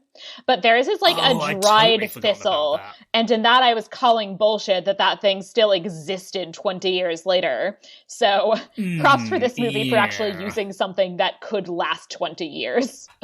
So, so he makes this journey, just dies, but she finds the wishbone on his body, and I guess then just decides, I'm gonna go where he's coming from. Yeah, she joins the dots. Yeah. So she joins up with this caravan, basically, sells her body to pay for her journey. Yeah, because the guy in charge of the caravan is basically like, you don't have any money. How are you going to pay for me to help you out? And she's like, basically, she doesn't do an eye roll, but there's essentially an eye roll implied of look, dude, you know how this works. It's you know how I'm going to pay. And the implication is, and because you're a pig, you're going to be cool with that. Yeah, and I guess he is, since there is another child that will appear. Yeah. So she arrives. She quickly kind of bribes one of the guards to get the key so that he can escape. Mm-hmm. Once again, Temujin is just so chill about his children's parentage that now there is a daughter, and I guess, and he's like, oh, so what's this one's what's this new kid's name? And she tells him, and he's like, great, nice to meet you. And they're like, yeah, this is your dad. And then she's like, what about my other dad? And Vorch is just like, don't worry about him. This is your dad now. Yeah. And the kid surprisingly takes this very much in her stride. Right. Everybody is just very chill about all of these family dynamics. Yeah. Which, I mean, judging by this way, the film portrays parents and wives and, partners being quite interchangeable just because it's whoever happens to have the upper hand militarily. Right. Maybe people were a bit more adaptable, right. Prepared to kind of go with the flow, because what's the other option? Right. There was actually another interesting note in terms of things about how marriage and family tends to work, which is that basically whoever inherits or ends up taking over somebody's property also gets the responsibility for that person's wives. And so there's this practice that ends up developing that often a son who inherits from his father will then marry all of his father's wives with the exception of his own mother. Okay. According to William of Rubric, at least. I was going to say, I imagine William of Rubric has some feelings about that, which, I can see where he's coming from. Yes, he refers to it as a shameful practice. But it does seem like there's some other sources indicating that this was indeed a practice, so it's not just something that he's making up or anything like that. But so this does seem to have been something that happened, essentially, as in part a way of protecting, in theory, these figures. But yeah, you feel like it's not wholly altruistic. No, but. And, it definitely, feels a little icky, I'll acknowledge, but, Yeah, I'm glad it's not just me. No, it feels a little icky, but, it's, hey, that happened in the Bible, too, that, there is a whole episode where, one of Jacob's sons, Reuven, ends up, sleeping with, Bilhah, his concubine. Yeah, there's definitely kind of elements of, I mean, at least superficially, of this society and, the kind of society of the Israelite patriarchs that seems quite familiar in terms of multiple wives, in terms of being like essentially pastoral nomads. Right. And it is interesting because, in a lot of ways, like a lot of the things that William of Rupert in particularly highlights as things that he thinks are bad, basically about the Mongols, like, are actually things that, like, there are some pretty strong biblical parallels. Yes, yeah, like it's not as if Abraham and Jacob in particularly were, rigorously monogamous. Oh no. So then we get more of Genghis Khan, the family man. Yeah, you kind of have some sweet, bonding moments and a very tastefully shot sex scene. And which include, by the way, like that. So, and this is like pretty standard in the pre-modern world. Like, there's not that much privacy. The kids can definitely hear their parents having sex. And the brother tells his younger sister, "Don't worry, he's our father." Yeah. Yes, it's kind of echoes of the Vikings episode when I was a guest on yours. Yeah. Privacy is definitely a function of modernity, and even that depends on your context. I'm sure you'd have some stories from from like Soviet, 1920s, 30s, and 40s of really living cheek by jowl with your neighbors. Right. And I was going to say, people who are, relocating from the, first Tsarist Russia, and then ending up in the United States. Like, it also doesn't sound that different from, like, the 19th and 20th century tenement housing. Yeah. Yes. You know a lot about people's personal lives. That most early 21st century would kind of like go, wow, you put up with this? It's like, well, yes, because, again, what else were you going to do? Right. Yeah. But, yeah. Tasteful sex scene. Right, so tasteful sex scene, and he bonds with his kids. I'm not 100% sure what language they're supposed to be speaking because he's teaching them Mongol. Yeah, I don't know what language the Tanguts or the Western Xi or the Shisha, I think, is one of the various different names of that particular kingdom. But yeah, I don't know what they would have spoken, but not Mongol, evidently. Apparently there is a language called Tungut. Ah, okay. Which I'm trying to figure out so it is its own language, which I think might be sort of related to Chinese, but not entire, but definitely like distinct. It's just, no, maybe not actually. It's described as an ancient northeastern Tibeto-Burman language based on my extensive Wikipedia research. So this is nicely done. I think I read that in the film, for convenience sake, they just make it be like Mandarin Chinese, but right. I couldn't tell you. Yeah, I have no language skills in this particular area, unfortunately, and so I cannot say anything. But contextually, it is pretty clear that like he is teaching them words in Mongol, and so that's clearly not what they're speaking. Yeah, and he's very proud of the Mongolian language and how beautiful it sounds. Yeah.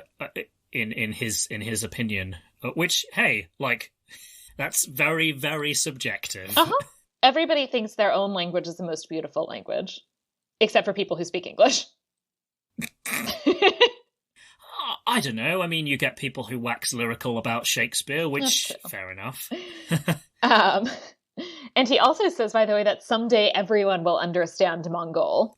Yeah, ominous. I mean, you weren't totally right about that, but that is also there's some ominous subtext with that statement. Right, and he presumably did certainly increase the amount of people for at least the next couple hundred years who understood Mongol. Yep, definitely incentivized learning it one way or another. Right, didn't last entirely. I don't think there are a ton of Mongol speakers today, but No, it's not on the priority list of things to learn. But random tidbit though, modern Mongolian is written in the Cyrillic alphabet as a legacy of them being in the sphere of influence of the Soviet Union, basically, because the Soviets were the big dog on the block at that point. So the Mongolians adopted Cyrillic, which means I can sound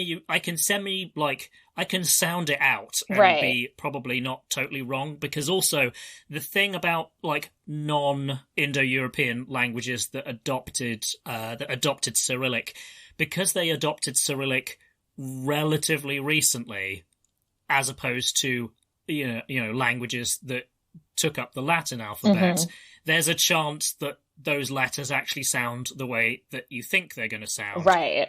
As opposed to the situation you get with, say, how letters sound in English versus how they sound in, say, Irish, when it's kind of like, okay, I don't see how that is. Let me be clear. I don't think there are legitimate, like, right or wrong uses of Latin letters, and certainly the English language is not in a position to preach. Oh no, not at all.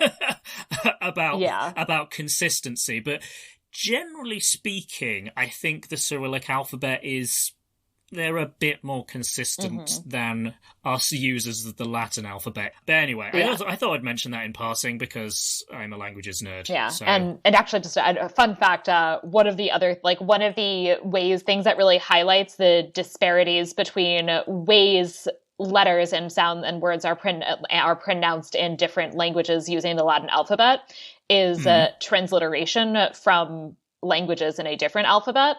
And so Hebrew is... don't get me started. So like Hebrew is super phonetic, but then, you have to transliterate it. And I remember finding it so jarring the first time I came across a bunch of Catalan transliterations of Hebrew. So just because they make very different choices, I'm guessing? Well, yeah, but they're choices that totally make sense if you know how like the kind of pronunciations in Catalan, but they just look so weird to an English speaker. So my favorite example is an X in Catalan is a sh sound. Okay. And so the holiday Rosh Hashanah, which in English is typically transliterated ROSH space HASHANA, is ROIX HAXANA in Catalan, which just like looks so weird. Yes. and it totally makes sense. Like that is the correct transliteration for Catalan pronunciation norms. But like it's a correct transliteration of the Hebrew. It just like it looks so odd to an English speaker. Yeah, because you want to put a x in there. Right. Yeah. So you're like Rox Hexana? Yeah. What? Yes, I'm going to mention in passing, but seriously don't get me started, about the Library of Congress's system for transliterating Russian, because you genuinely get the situation where the Russian male name Simeon is transliterated as Semen. Good job, guys. Good freaking Somebody job. should have thought that one through. No. And the thing is, I didn't realize this was the reason for that when I first encountered it, and then I realized, like, this isn't someone making stupid choices, because they made a stupid choice. They're making a stupid choice because the Library of Congress told them to, essentially. Right. Oh, God. Yeah. So, less said the better. I don't mean to dunk on a US institution, but... that's why I briefly interned for the Library of Congress. Yeah, I'm disappointed you didn't bring that up with them, but, I'll let it pass. I think actually there were books that I was like, oh, I could read that if I read Russian, and I did not. So, they had this companion to World War II that came out shortly after I was working there, and I did a bunch of the research I was in the publications department. I did a bunch of the research on I'm trying to remember. I guess it was a research on non-German war crimes. So I guess Katyn, which we mentioned in the prologue, would come up. Yes, like a bunch on that, and like a bunch of like just little massacres here and there. There was a lot of like little massacres here and there in Eastern Europe in a lot of areas that were like kind of going back and forth or like had like a kind of mixed population. And because of principles of territorial sovereignty, a lot of people seem to have decided like, well, if we kill a bunch of those people, then we'll definitely be the majority, and this can be like part of our state. My goodness, yeah. Yeah, so there are like a lot of like things like that where just like in like ethnically mixed areas where they were just like, we're going to like murder our neighbors. Because then it'll be unmixed. Exactly. Yes. If you commit genocide, then you have a lot less ethnic mixing, it turns out. Yeah. Getting back to the movie, Yes, right. I guess. People doing awful things, you know, it's not something that humans from any era have a monopoly on. Oh, no. And you can kind of see why somebody might develop a slightly misanthropic worldview. Yes. Yes. Hey, guess what? Humans are really awful. Yes. Yes, we are. When they think that they can get away with it. Yeah. I'm so depressed. Yeah.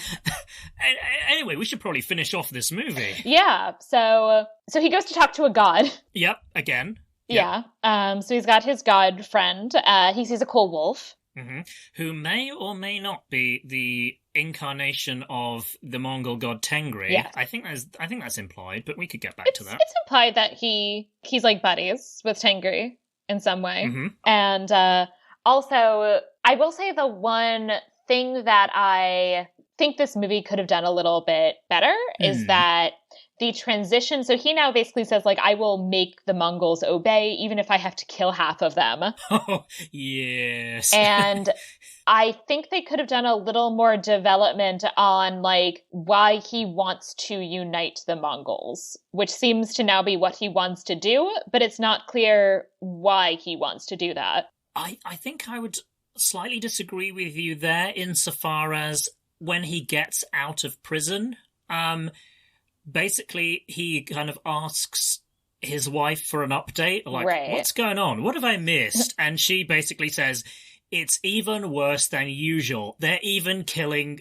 kids who aren't taller than a wagon wheel now. Okay. Like, it's just gotten awful. And so then Temujin says, I'm going to give the Mongols laws, even if I have to massacre half of them. He doesn't say massacre, but he just says kill. But, right. You know.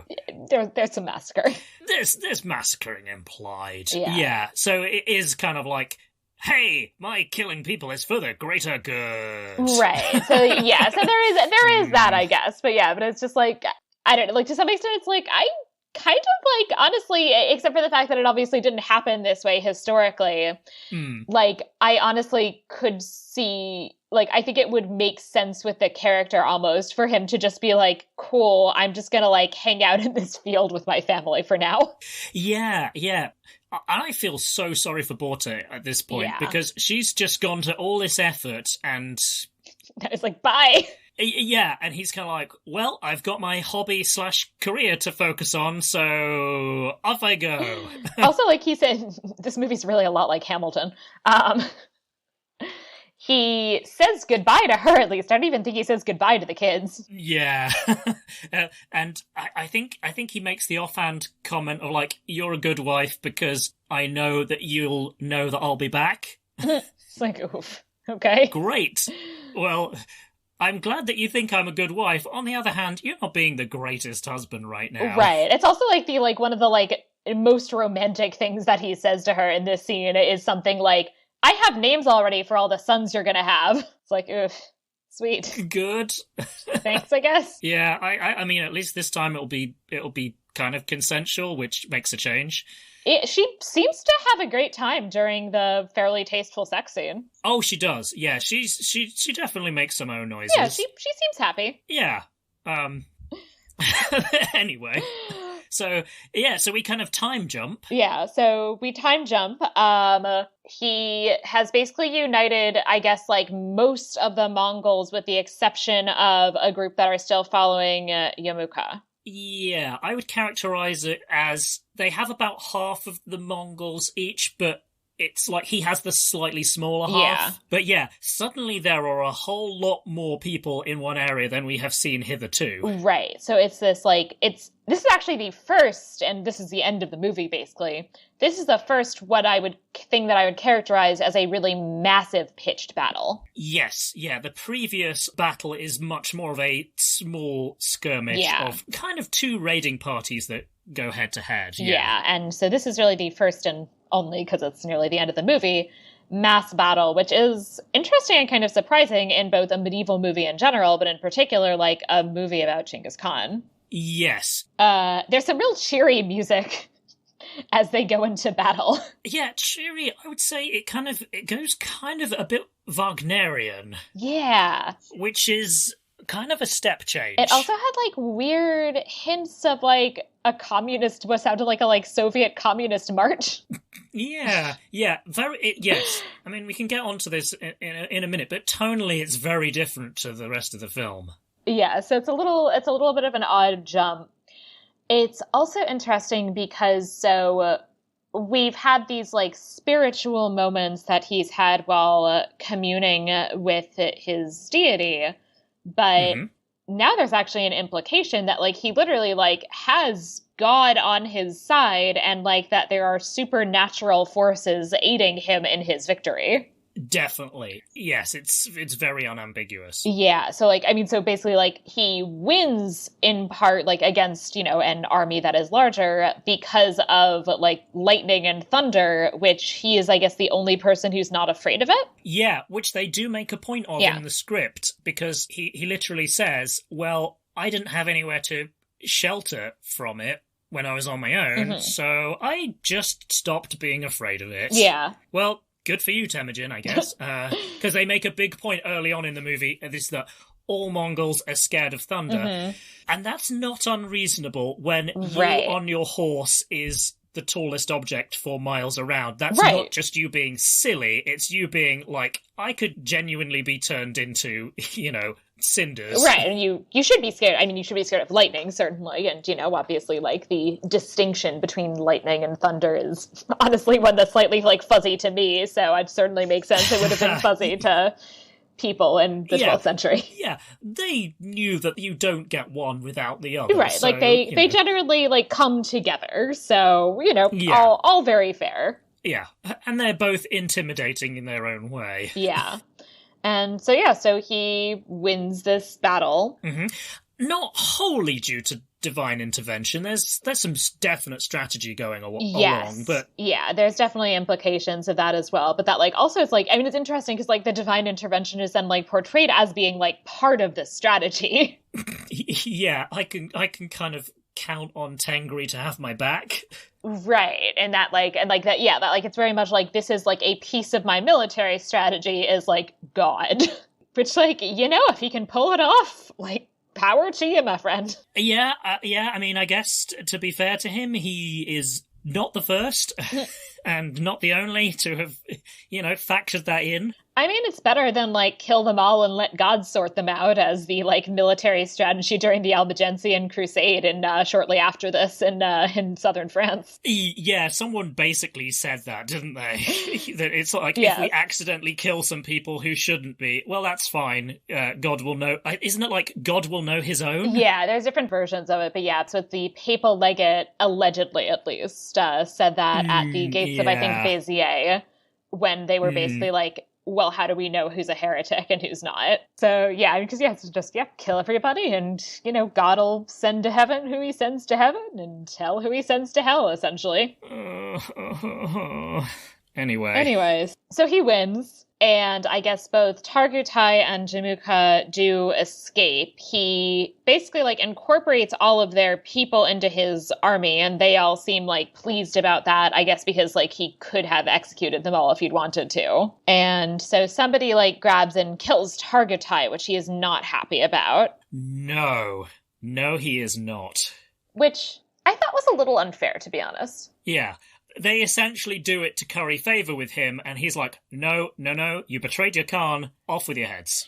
Yeah, and it's like, I feel like essentially trying to capture him and then killing him in, like, that attempt. I don't think that they were wrong to expect that that was, like, what he would want them to do. Yeah, but hey, you were presumptuous, so now you die. Yeah. So clearly, like, everybody's going to take a lot of care to not kill Jamuka when they find him, which I wonder if, like, that was actually most of the point. Maybe. Since they still have their, like, weird brother bond. So they have this whole conversation at the end, and I think actually Temujin actually asked Jamuka, like, what would you do with me? Like, or essentially, like, what do you think I should do with you? And she was like, clearly you should kill me.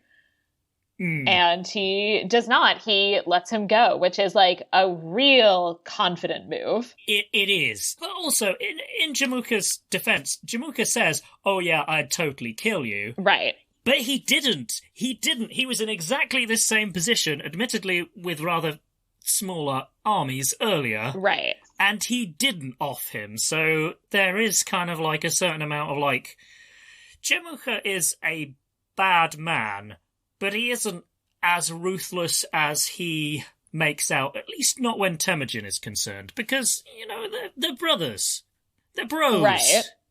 They're step pals. Yeah. And, okay, so this also is Wikipedia research, so I'm not going to, like, stand by it 100%, but out of curiosity, I looked up what does eventually happen with him, and Temujin does eventually basically get stuck having to execute him. But he clearly has, like, a lot of ambivalence about it. So it says that he eventually was betrayed to Temujin by his own followers, and Temujin then executed them on the principle that betrayal merits the harshest punishment. Temujin also then offered renewal of their brotherhood, but Jamuka insisted that just as there was room for only one sun in the sky, there was room for only one Mongol lord. He asked to be executed by dying a noble death without the spilling of blood, and his request was granted by having his back broken by Temujin's soldiers. And it is said that Temujin buried him with the golden belt he had given to Jamuka when they formed their bond of brotherhood. Huh. Interesting. Yeah, I was pretty sure that Jamuka ends up dying, right. But yeah. But that is an interesting aspect that I've definitely also come across about Mongol culture, was that if you were of noble blood, then there was a prohibition about spilling your blood, and therefore, if they wanted to make you die, they would find creative ways of doing that without spilling your blood. Like, I think one Muslim ruler was wrapped up in a carpet and kicked to death, which... That sounds so much worse.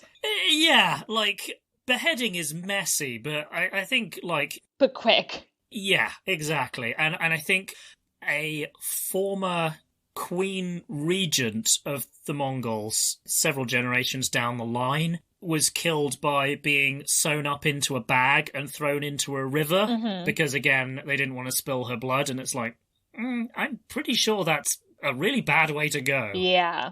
Also, by the way, the big source for for that and a lot of the kind of other things that have come up in this film as well that are based in reality seems to be an actually Mongol source known as the Secret History of the Mongols. Yes, indeed. Yeah, I think we may have even mentioned it in part one, but yeah. Yeah, so which is written for the Mongol royal family in the kind of early to mid 13th century, it looks like. And it seems to have been somebody like written by a Mongol person in Mongolian, although the versions that we have now seem to be transcriptions or translations into Chinese characters or Chinese language entirely. Yes, I think I'd seen that, and I think it was rediscovered in the 19th century, and it's kind of like, oh, cool, we have this actual like Mongolian perspective on this, hugely significant historical feature.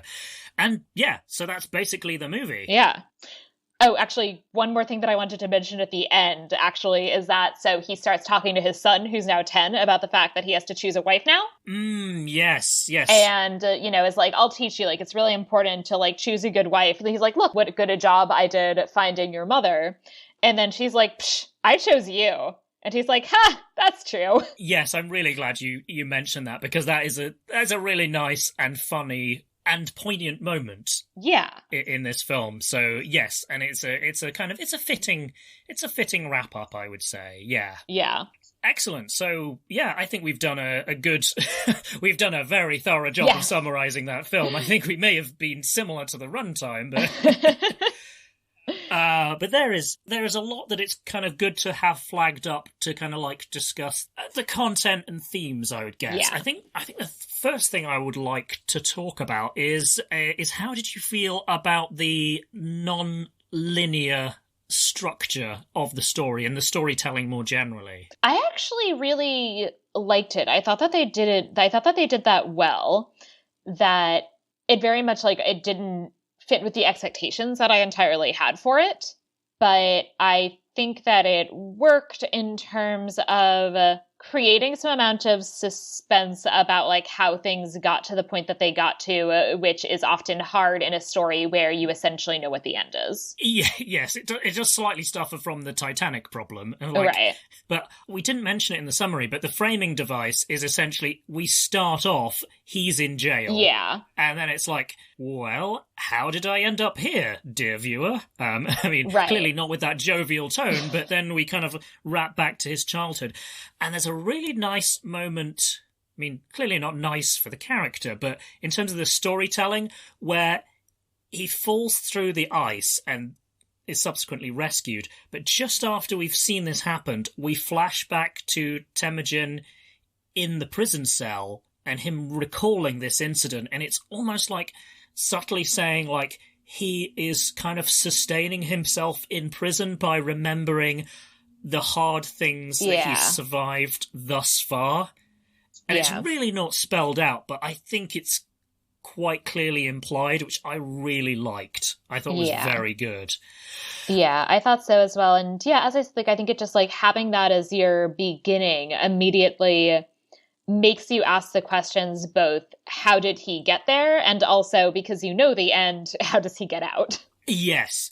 And the whole him getting sold into slavery and being in prison, this seems to be wholly the invention of the scriptwriters. I couldn't find any mention of this incident whatsoever. Yeah. But yeah, I liked it. As you say, it creates some much needed suspense. Mm-hmm. I think in general, it's very, very tightly scripted. Like there's lots and lots of little setups and payoffs. Like you briefly in your summary mentioned the dowry sable coat. Right. Now that was an interesting one because that is then used as kind of like part of sweetening the deal for Jamukha to help Temujin.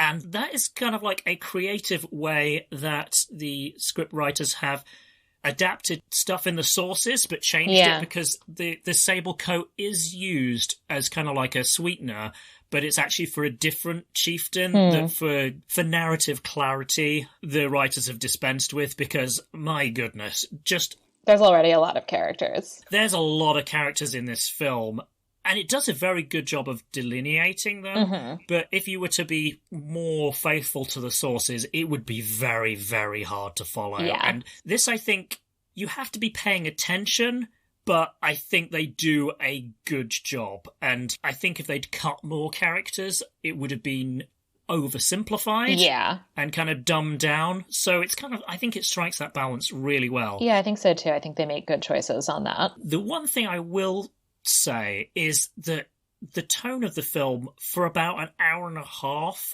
and then the last kind of like 6-7 minutes is all very of a piece. Mm-hmm. We kind of covered it in the summary. The bit with the big climactic battle feels very tonally different. It does, yeah. I mean, I don't want this film to be any longer in a sense because it's 2 hours and that's very neat. Mm-hmm. But it does feel like this end bit is kind of like, okay, right, suddenly we've got a lot of ground to cover, and right, big battle time. And I don't know how you would get out of that problem and not just kind of like add boring runtime. I actually almost, if anything, actually wish that they'd ended it earlier. Interesting. I think that actually it could have been really interesting to end it with like him going off to unite the Mongols and not necessarily actually having to, like, show it happening. Yeah, I can see where you're coming from there.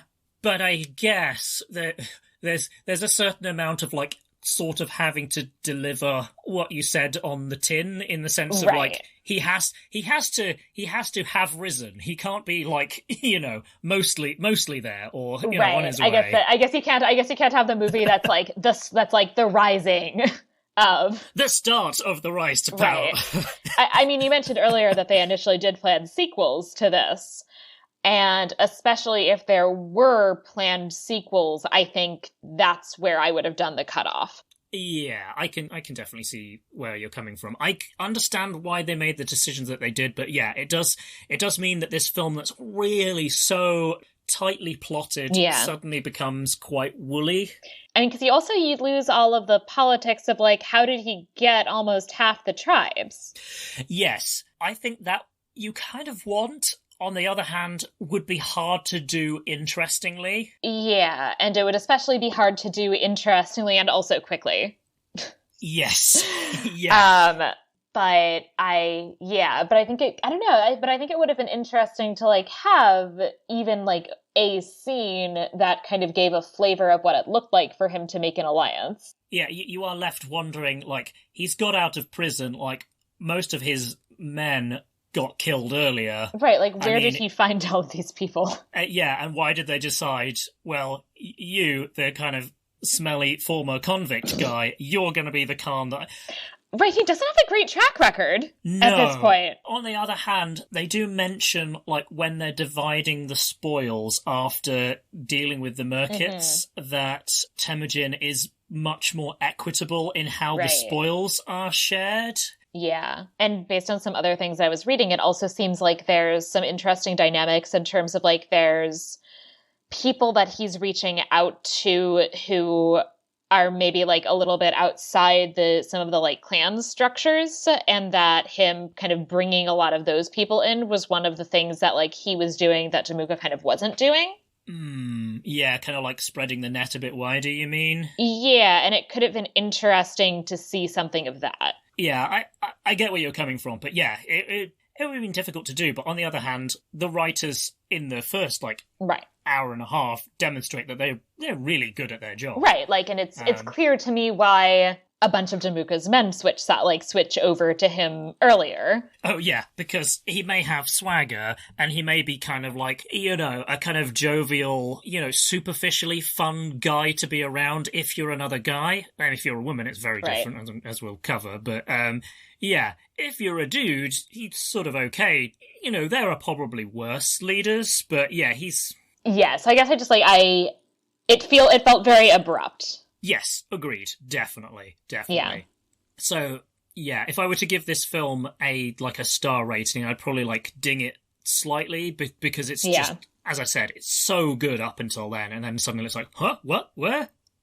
Right. So, the next kind of logical thing to talk about would be probably how it portrays our quote-unquote hero, because I have very mixed feelings. It does this thing that, and I know this is maybe, like, shading into some other things that we want to talk about, but it does this thing that I have seen in a number of Western medieval movies, where it essentially is like, we should like this person because this person is, like, the one who's nice to women and children. Yes, it definitely does that. In a way that even, like, portrays essentially, like, him as having a fundamentally different idea about, like, the value of women and children and their lives than, like, any other men. Yeah, I think you said in the summary, like, this is apparently the only guy in this culture who particularly cares about his wife and kids, which maybe a couple of his men in his band are, like, you know, don't want their wife and kids to die, but at the same time aren't like, I am going to do something to make sure that doesn't happen. Right, it very much rather than just feeling it's undesirable. Yeah, it very much seemed like if he had made the decision to let their wives and children be, you know, taken captive and probably repeatedly raped and sold as slaves, that everybody would have gone along with it. Yeah. And they make that point in the script, like Vorta says, look, if you run for it, I get it, that's the deal. And it sounds like, from the secret history, that is more like how it went when she was actually kidnapped, because the way the film shows it is that they're both running away.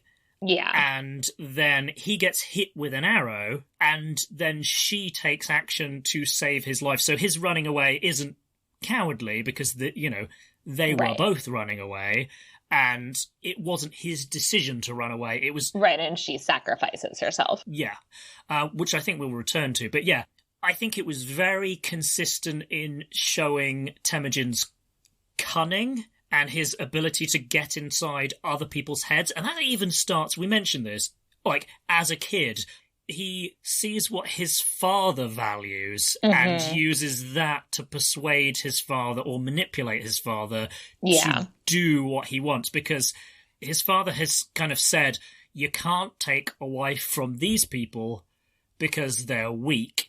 And also, I need to take a wife from the Merkits in order to kind of like make it up to them for my previous for my previous crimes, essentially. Right, like, to make up for the fact that like I stole your mother from them, so now I have to like more honorably, I guess, take a woman from them for you. Yes, I have to do it the honourable way. And Temujin, wily 9-year-old though he is, basically says, well, if this tribe is weak, then it doesn't matter how we treat them. And and Sergei is like, good point, Junior, good point. And then he's like, pulled one over on ya. Yeah, well, and then his escape is very much like cunning as well. Like when he's an adult and he's in this kind of like the movable stocks, is he essentially goads his guard into like coming over to beat the crap out of him. And this guy stupidly underestimates the ability of somebody who is kind of attached to some really heavy objects to use heavy appendages to like beat you to death, which, I mean... Yeah, he's very much almost this like trickster figure, which is interesting. Yeah, which, you know, a reason you really didn't want to tangle with the Mongols is that they were going to probably outthink you. And make you do things that you would subsequently regret as you were being hacked to pieces, or you know, turned into a pincushion with their arrows. Right, and even like on a diplomatic level, like it seems like they actually were in a lot of ways like pretty successful at like doing the thing where you give the Christians just enough hope that you're going to convert, that like you might convert. That they're, like, not gonna, like, ally against you with the Muslims. Yeah, the kind of, if you play your cards right, we just might accept Jesus into our hearts. Right, and it's, like, good, like, honestly, good job, like... Yeah, which, it's dishonourable, but you know, you can understand. I mean, I can't be, like, too worried, honestly, about, like, the ways in which they're being, like, dishonourable and taking advantage of, like, Christian missionaries, like strategies, which are inherently like very problematic. I can't fault them for that personally. And it's like, you know, like, good job, good for you. So he's very wily and he loves his kids. And that's the thing that's a little odd, is that obviously you see him like in battle and he's like good at fighting and he like beats a guy to death with the stocks. But it's weird that like he's not portrayed particularly as a violent person. No. It seems to be like a means to an end rather than something that he gets a kick out of. Yeah, which I kind of like, but it's also like he did murder a lot of people. Yeah, and there was quite a few occasions where once he'd like captured a city, then like, well, you're all going to die now. Or if you're not going to die, I'm going to use you as cannon fodder to take the next city over. So, you know, have fun storming the castle. Yeah, so while I appreciate the kind of emphasis on like cleverness and strategy and that like, you know, and I actually would kind of like that, it's like, that's nice, like that he likes his family, like that's great. And as far as I can tell, I think he did kind of like his family, but it's weird as a portrayal of somebody who, like, was somebody who, like, could be extremely brutal, and that is part of who he is, and not something that you really see in this film. Yes, it's, like, definitely the way that the Mongols were treated by Western history was racist. Oh, yeah. Lots of the bad things that he did were not stuff that were made up. Right. Like, people had a reason to dislike this guy and what he'd done. It's just, Yeah, they didn't give him credit for being clever, and they attributed his brutality to, his race or his ethnicity, rather than him just being a human, and sometimes humans are ruthless, horrible people. Yeah. And that, as far as I can tell, some of his choices, like, toward brutality are, like, they strike me as being strategic rather than sadistic for the most part. I think so. Based on the little that I know, that it seems to be that they're, like, ruthless, certainly, but that they're decisions that he made because he thought they made strategic sense, not just because he, like, loved him some murdering. Yeah, and I think it's also possibly worth saying that some of those behaviors were also kind of like par for the course. Right, and I wouldn't say in particular that I think he is, I very much would not say that he is, like, more violent or brutal or ruthless than a number of, successful armies or generals or, or forces in, other parts of the world at this time. Yeah, I think the film is definitely guilty of playing down or excluding elements from the sources that make him seem less of a kind of like, not exactly cuddly family man, but a nicer guy than he's been traditionally thought of. Like, I think The Secret History, which I've not read, I've kind of read it in secondary sources, but there is an incident in his childhood when he and a brother murder one of their stepbrothers, or half-brothers, as revenge for this older stepbrother essentially bullying them and stealing a fish from them. So their entirely proportionate response is to murder this brother. Yeah, as you do. Yeah, and their mother understandably, like, loses it at them and calls them destroyers and, like, a whole bunch of curse words, and it makes it into The Secret History as, like, this is a bad thing that he did, and, they didn't exclude it. So, so, I mean, I think the implication was that if you steal anything from Temujin, you're gonna get it. But yeah, they included it, and it doesn't reflect well on him. But the film is kind of like, let's just pretend that thing didn't happen.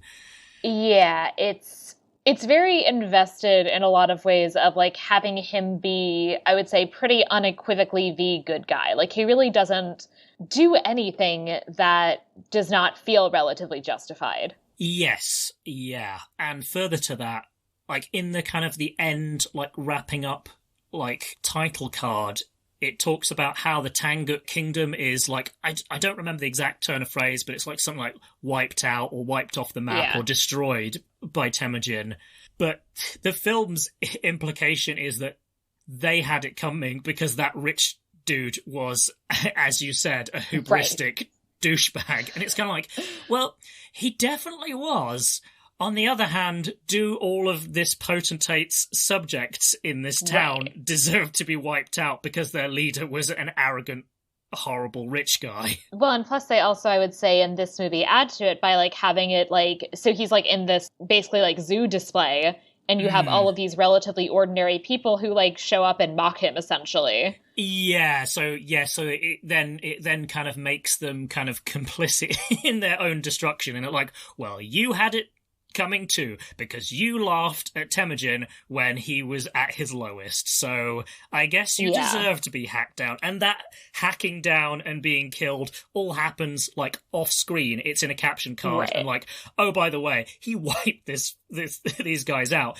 Where if you could make a braver decision of finishing the film with him and his men, like, even, like, standing over, like, the burning, like, ruins of this town, there being bodies everywhere. Yeah. I mean, it would mean that it ends on a very grim note, but I feel like it would have been more honest. Yeah, and especially because there's also is this implication that is made that, like, I think it's very telling that you never see him kill, like, innocents or civilians. Yes. Yeah. And that is not true to history. isn't in many cases, like, he's obviously not the only one who's going around, killing civilians, like, cough, America in most wars, cough. Well, and we talked about war crimes in World War II. Mm-hmm. Like, yeah, the British wiped German cities off the map, having a fairly good idea that wasn't necessarily going to be the thing that turned the tide, but they kind of justified a lot on the basis of, well, they did it first, and also, this will be bad for morale. It's like, well, it's technically true, but still, like... Right. And then, of course, the US with, Hiroshima and Nagasaki, like, Right. I mean, a certain amount of it is you kind of have the technology that you have the technology, but still, like, wiping people out because, Yeah. But anyway, so my point is really just to say, like, I certainly don't mean to say that this is, like, unique to Genghis Khan, but it is certainly a part of who he is, and the impact of his conquest, like, is that he killed a lot of civilians. Yes, yeah, and this film pretty much sweeps that under the carpet and just goes, well, let's just not talk about that, shall we? Yeah, and so the sanitizing of this figure is a bit questionable. Yes. At the very least, yeah. We've talked a lot about our hero, but I think then in terms of the next most important character in the film, it's tricky because in a plot sense, it's Jamukha because he's the antagonist, but in terms of our hero's motivation, it's clearly Borta. Like, yes, she has a lot of impact on his choices. Yeah, the very first minute. Well, maybe not the very first minute because he's in prison, but from the early scenes, yeah. I wondered how you felt about how she was portrayed.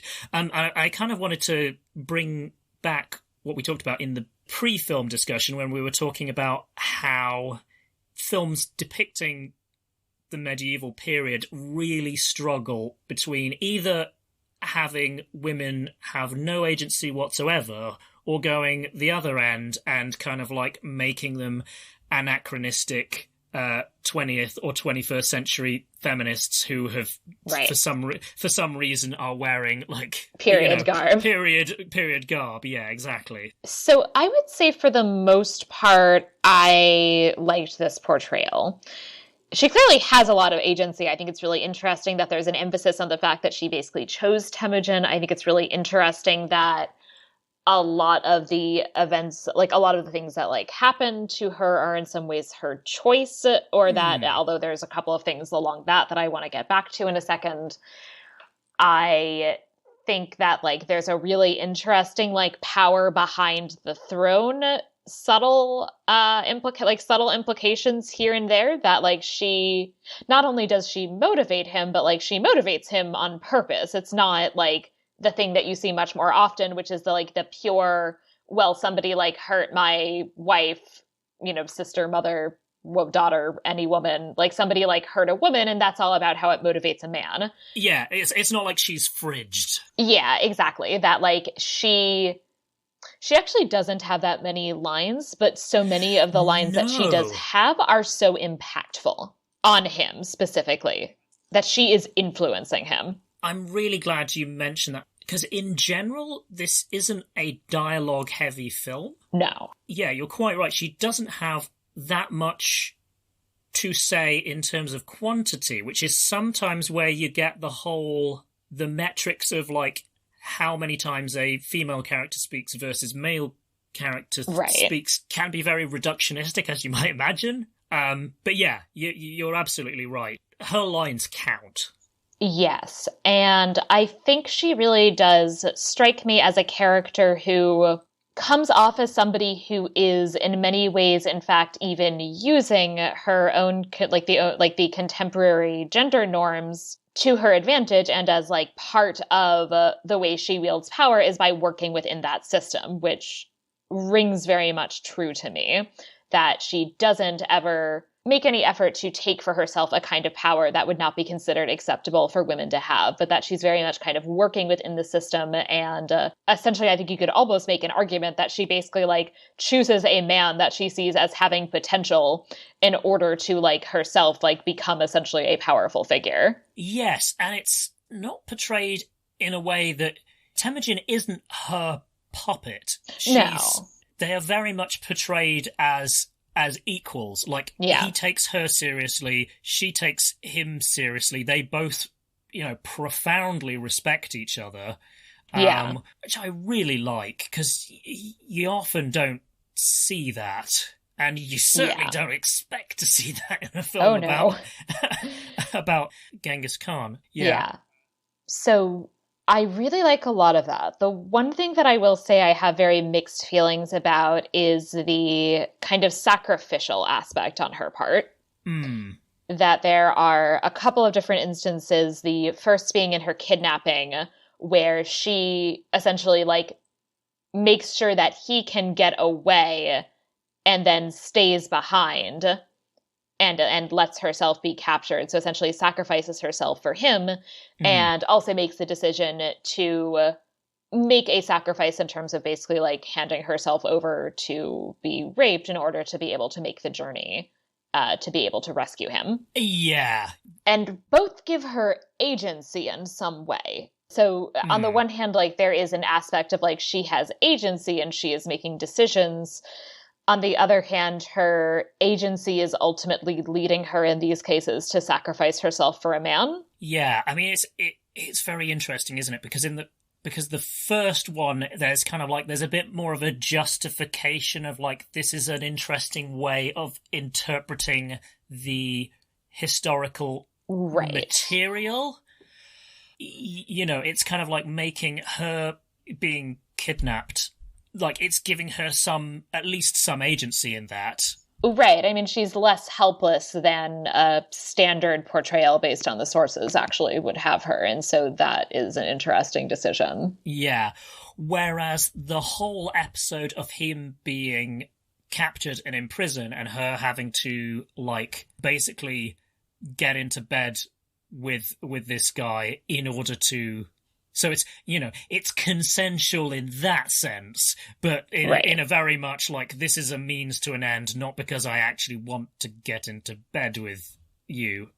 Yeah, I mean, as I said, it feels very much to me like it is also like her essentially like sacrificing herself for a man, but that one it doesn't like have the justification, as you said, of like being an interpretation that might give her more agency of a real event that happened. And so... As I said, I have really mixed feelings because I do appreciate that those choices give her more agency, but I just wish that her agency, as I said, wasn't something that was essentially like done in the service of protecting a man. Yeah, I suppose there's a sort of I love this man, and also in this culture, I kind of need him in the long term to survive, I guess, is the kind of like the thought process of the character. Right.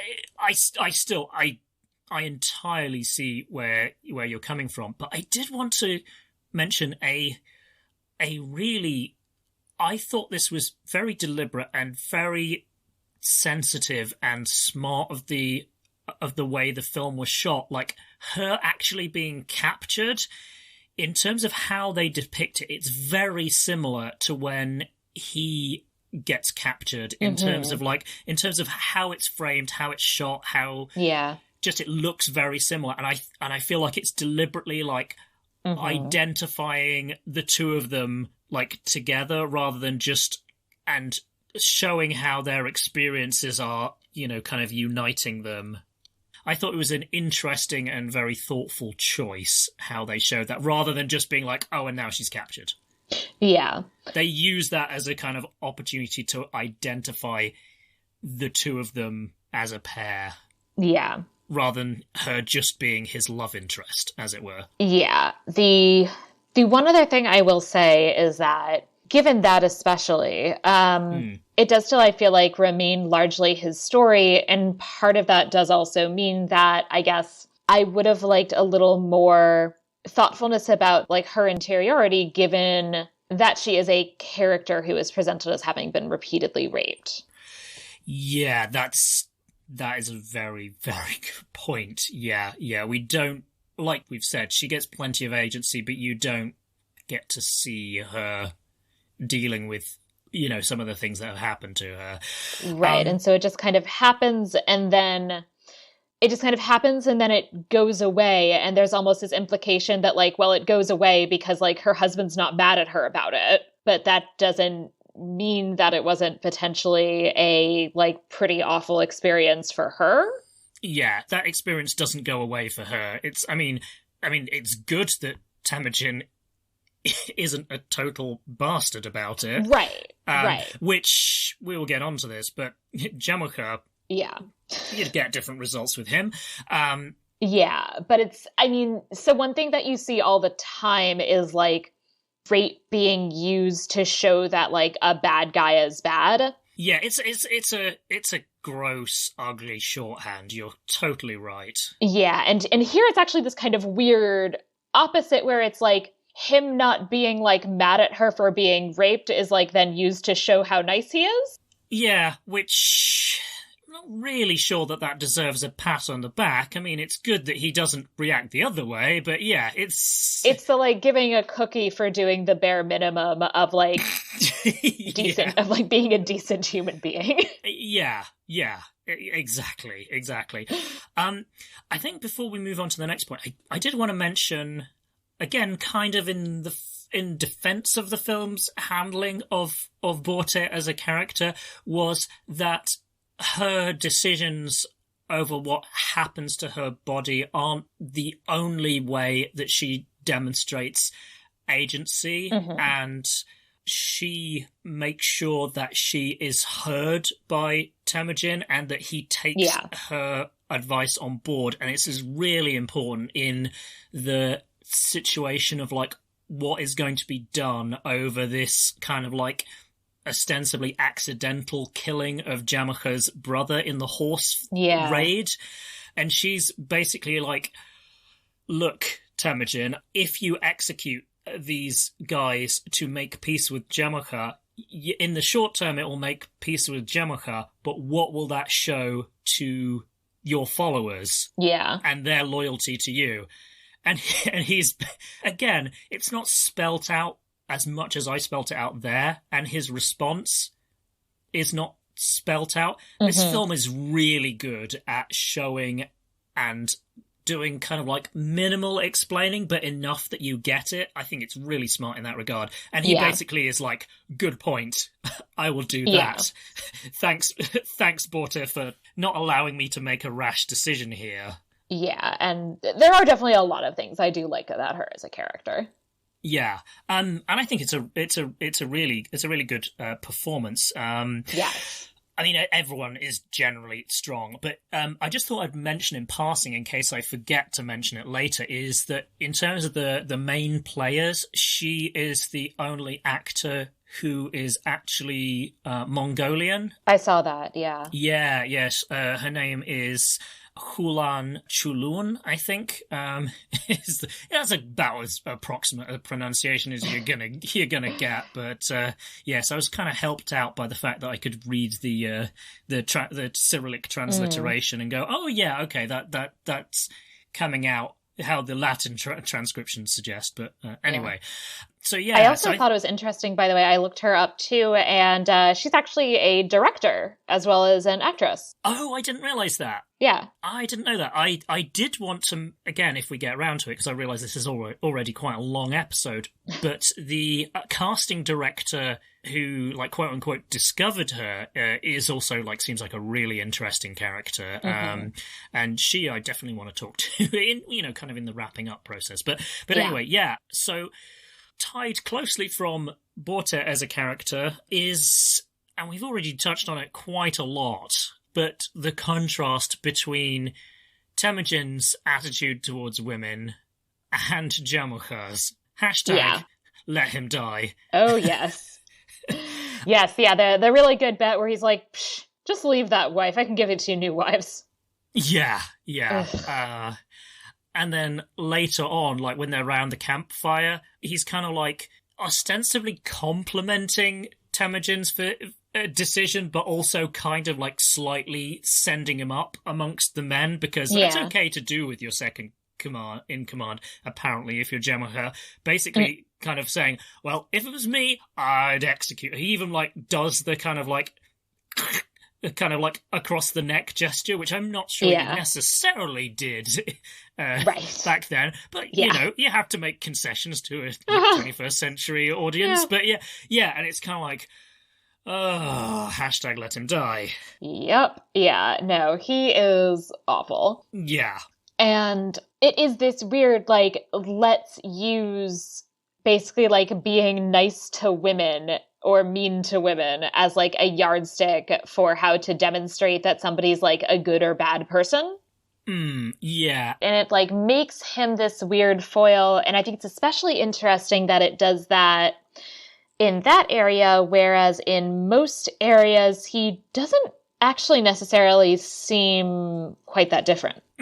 Yeah. Like, he and Temujin clearly both have the same, like, weakness to some extent in terms of, like, feeling like they have to treat each other with some amount of, like, care and consideration that is different from what they would show most of their enemies, because they have this, like, brother bond, which, you know, can come back to bite them. There's kind of an implication, I guess, that Temujin is more generous to those who are fighting on his behalf. Yeah, definitely. It seems to be that Jemuher is a bit more like, there's more ways in which he kind of emphasizes who the big dog is, whereas, it's kind of like, weirdly, like, Temujin is portrayed as being, like, much more equitable, and kind of like that moment when those two troopers desert to join his gang. Yeah. He's basically like, look, dude, it's democracy. Mongols are democratic, and they can choose whoever they want their leader to be. Like, you can't do anything. Sucks to be you. I didn't steal them; they chose me. So what you gonna? I mean, he's way more conciliatory than the way I'm portraying it. If you haven't seen the film, but he's basically like, look, this is about freedom, dude. Live free or die hard, Mongol style. Yeah. Which, I mean, is interesting because I don't know a ton about this, but from what I understand, as I already mentioned, Mongolia was very much in the Soviet orbit, and therefore had, like, essentially, like, Soviet communism, like, Mongolian style. You know, basically it was kind of like the Warsaw Pact, but over there kind of thing. They were very much like, step out of line and the Red Army pays you a visit, I think. Not as far as I know that they ever did, but yeah, in comparison to the, like, Central Asian republics that were part of the Soviet Union proper, Mongolia, my understanding of it, has had, like, a relatively successful transition to democracy, which those countries definitely haven't. That's interesting. So I thought that was interesting, and I think the Mongolian involvement in this film being made was actually somewhat limited. Like, I read, admittedly on the Wikipedia page, that they wanted to shoot some of the film in Mongolia proper, but ended up not, because there were protests ahead of the film in Mongolia, because I think people were sort of like preemptively upset about how Genghis Khan was going to be portrayed. They shouldn't have been. And, well, yeah, he was. This film goes out of the way to kind of present him as basically like a decent dude, and if he ever did things that were nasty, he had ample justification. Like he's like the nicest guy in the 12th century. Yeah, according to this movie. Yeah, like him wiping people out is off stage, and his killing half of the Mongols is for the greater good.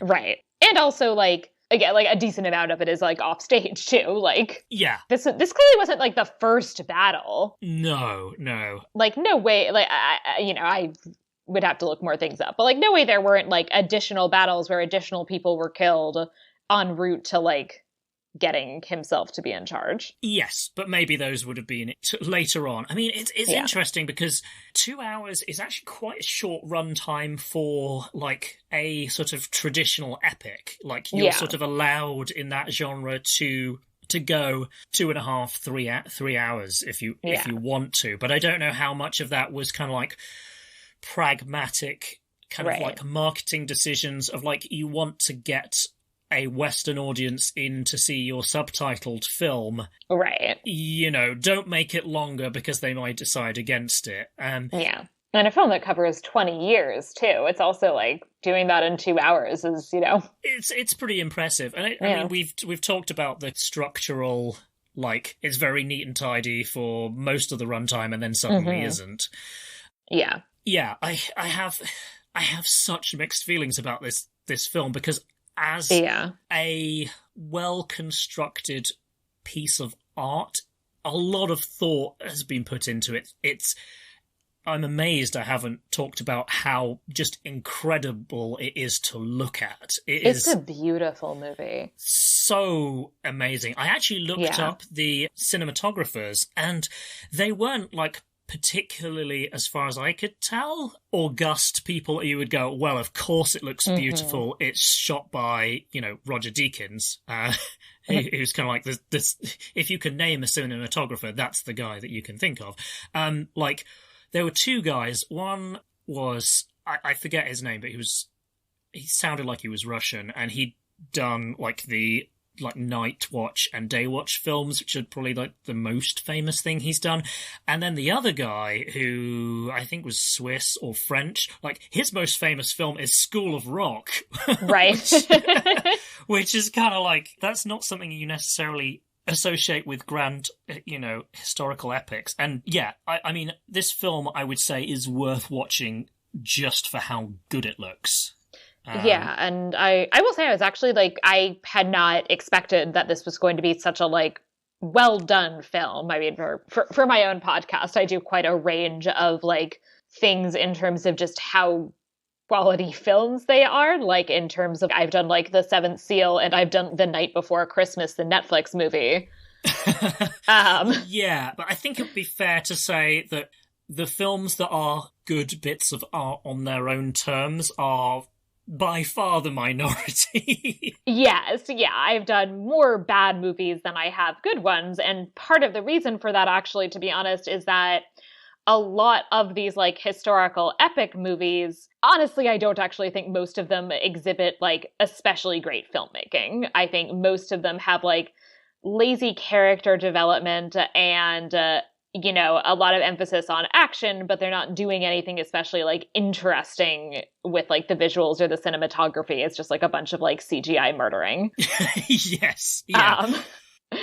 And, like, I was expecting something, to be honest, like, more along the lines of, like, a Kingdom of Heaven, like, big showpiece battles, but, like, not that much going on. And was very, like, pleasantly surprised that this was, like, a really interesting movie in a lot of ways, both visually and character-wise. Yeah, definitely. It's a hot mess. But incidentally, contemporaneous with quite a bit of this film, just to give people, like, you know, if you're kind of a bit fuzzy on when Temujin / Genghis Khan was around and, like, quote-unquote, taming the steppe. Yeah, it's basically the time that Richard the Lionheart is heading over to see if he can recapture Jerusalem. Right. I mean, I think it's 1192 later, but... is the scene where he's, like, in jail, and the Saladin's conquest of Jerusalem is 1187. Okay, right. Yes, so it's kind of, yeah, it's around this same time, because this film, I think, the latest thing we see is, like, the 1206 Temujin is proclaimed Great Khan, or, you know, however you want to translate the, like, Genghis / Chinggis bit of his name. Right. And there will be essentially in, you know, a decade or so after this, there will be some essentially, like, short-lived crusader successes, in part because basically the Muslims are distracted fighting the Mongols. Yeah, I mean, I think that the Mongols kind of, like like there was stuff on either side of the ledger, because I understand that there was meant to be like a big Georgian contingent who were meant to be coming down to help out the Western Christians, but they got wiped out by the Mongols and basically had to send a grovelly note to the Pope saying, that army we said we'd be sending, we don't have one. It doesn't exist anymore because some folks showed up over the horizon and killed us all. So we're really sorry. We would normally honour our promises, but we don't have an army to send. Yeah, we had a cataclysm, and it seems to be that the Mongols were very good at delivering you a civilization shaking. I mean, we talked about Baghdad being like flattened. So again, my big problem with this film is that it makes a very unpleasant person seem pretty benign and justified. It's a bizarre choice that, as I said, like Genghis Khan, according to this movie, I think he actually is the nicest person in the 12th century. And in reality, it was probably okay if you were following him and you didn't make any mistakes. Right. And I'm not sure I have a better candidate for who I would call specifically the nicest person in the 12th century, but I don't think it's Genghis Khan. Yeah, anyone who managed to be any sort of like potentate who was nice and also didn't get like deposed for being like weak. Yeah, the real answer who is the nicest person, like, I'd have to think about it. But, like, probably there's, like, a saint who just, like, did their own thing and, like, thought a lot about Jesus and didn't bother anybody, and it's probably them. Yeah. But very difficult to be a ruler and not horrible. Yeah.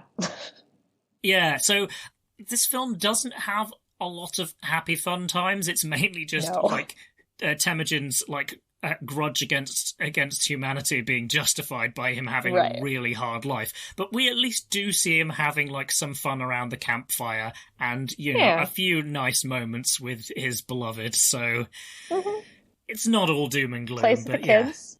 Yeah, he's a loving father. This guy should get the like Husband and Father of the Year award. Yeah, definitely.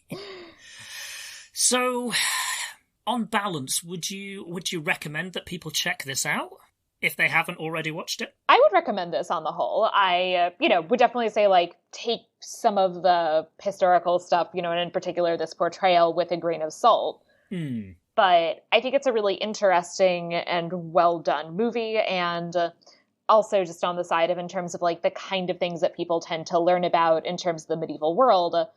The Mongols are obviously extremely important and very much understudied. They're often not covered in your standard medieval history survey, like college course. I will be covering them.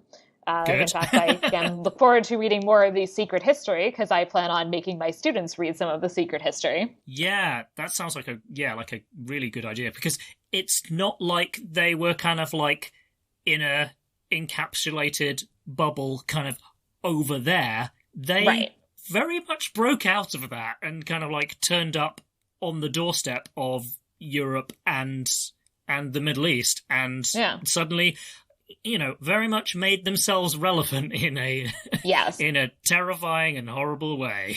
Yeah, I mean, I think if you want to know what the medieval world is like in the late 12th and into the 13th century, even if your focus is primarily Europe and the Islamic world, you can't do that well, in my opinion, without also getting some amount of familiarity with the Mongols. And so I think that there is a lot of value in like having a overall fairly well done movie about them that is also, I will say, like from their perspective.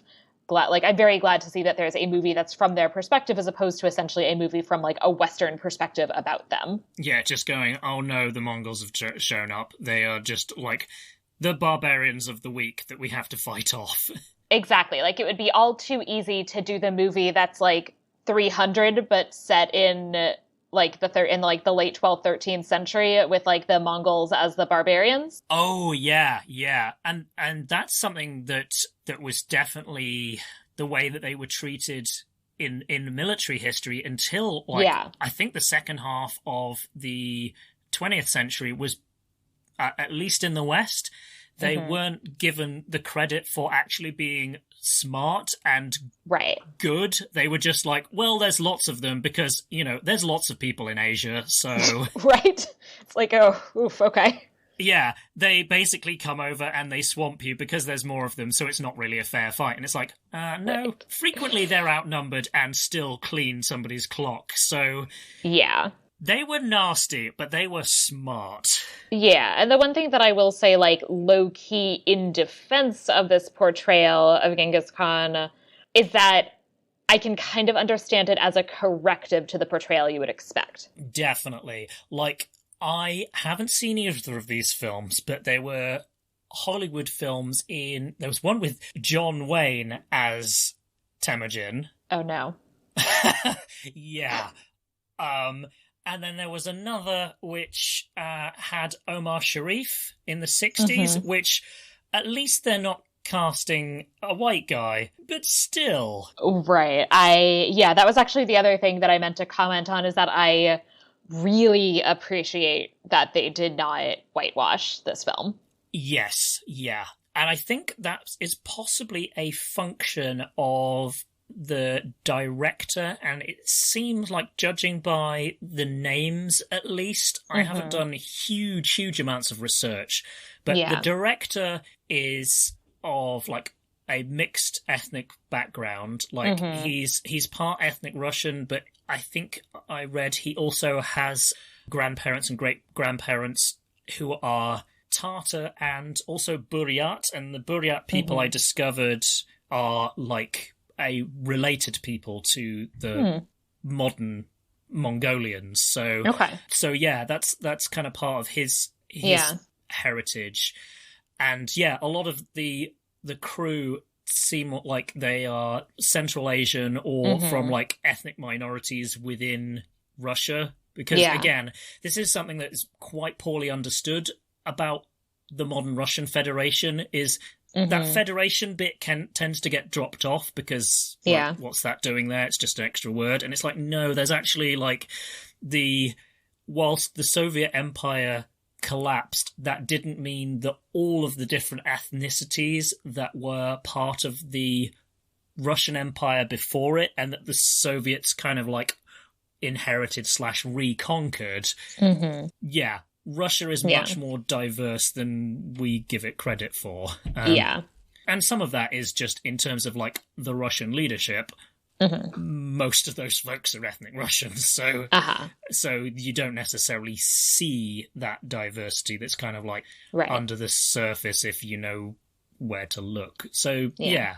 Actually, I think this would be a good time to mention that I already flagged her up, but she was the casting director, but also the second unit director. Gulshat, or Guka, to give her her kind of nickname, Amarova, who is Kazakh, but she, prior to her role on this film, had actually been a director in her own right and had won a Copenhagen Film Festival award for best film directed by a woman, which wow. So yeah, and I guess you need to have that award because women can't be nominated for the regular Best Director award. But well, yes, I think the award only existed for a few years because I think I don't know the history of it, but maybe the reading of it was well, it's good that women get an award. On the other hand, having a separate award is kind of is kind of pretty damning in its own right. Yeah, I honestly I almost wish that something like that category would exist, just because I don't trust the Academy to not ignore women. Yeah, because I remember somebody mooted the idea of abolishing the Best Actor, Best Actress distinction, and people quickly pointed out that well, that's very high-minded and everything, but then you would just go from having a list of, I don't know, is it five on each category? Yeah, you'd go from a situation probably where instead of having 5 men and 5 women for each category, you suddenly just get 4 men and 1 woman, and that woman doesn't win. Yeah. Or a list of 10, and it's like 1 or 2 women. 7 men and 3 women or something. Yeah. And again, it goes to the guy because... Yeah. So... Yeah. So I thought that was interesting to mention. And she had worked with Sergei Bodrov Sr. previously as an actor, and he co-wrote the film that she won the award for. So it seems like he kind of like respected her work and had a role in kind of pushing her career forward, which seems pretty cool. I don't know a huge amount of detail, but I just thought, that is an interesting person that I didn't know her film existed, and I didn't know that it won awards, and I'm going to have to add it to the hugely long shortlist. So, So, some further homework for me to do, as well as reading The Secret History and countless other things. Right. Right. I feel like, unless you had anything else you wanted to mention that we've omitted. No, I think that's everything I especially wanted to highlight. And I know this has been a very long episode, so you will have a lot to do in terms of editing. I apologize. Yeah, just add it to the homework pile. But this has been so much fun, Sarah. Thank you so much for coming along. Thanks so much for having me and for getting me to watch this movie. Yeah, I'm glad to have had an opportunity for a rewatch and to appreciate it in a bit more depth. Before we go, so I would hugely recommend, listeners, that you check out Sarah's show. But Sarah, where would one find that? So my show is called Media Evil, a medieval pop culture podcast. And you can find that on iTunes/Apple Podcasts, whatever it's called these days, and should be any other podcatching platforms, and also on Twitter at Media Evil Pod. Cool. Yes. So, I'm a huge fan, Sarah. So it was really great to get to talk to you and have you as a guest. So thanks very much. Thank you so much. This was a lot of fun. I'm really glad I got to come on. Yeah. Okay. So thanks very much, folks. And das Vidania. Das Vidania. So that's it for this episode, but before I go, I'd like to thank Sasha Ilukovic and the Highly Skilled Migrants for the use of their song Cold in our intro. You can find that song and the rest of their back catalogue on Bandcamp and Spotify. If you're enjoying the show, please consider supporting us by leaving a rating at Apple Podcasts or at podchaser.com. That second one, Podchaser, even lets you rate individual episodes, so if this episode particularly stood out to you, you can let other listeners know that you enjoyed it. Recommending the show on social media is hugely helpful as well. If you can spare a moment or two to do that, it would really make my day. Thank you very much. Speaking of social media, please find us and say hi on Facebook, Twitter or Instagram. You can also drop us a line at roosefilsunite@gmail.com. Thanks again for listening, take care of yourselves, and bye for now.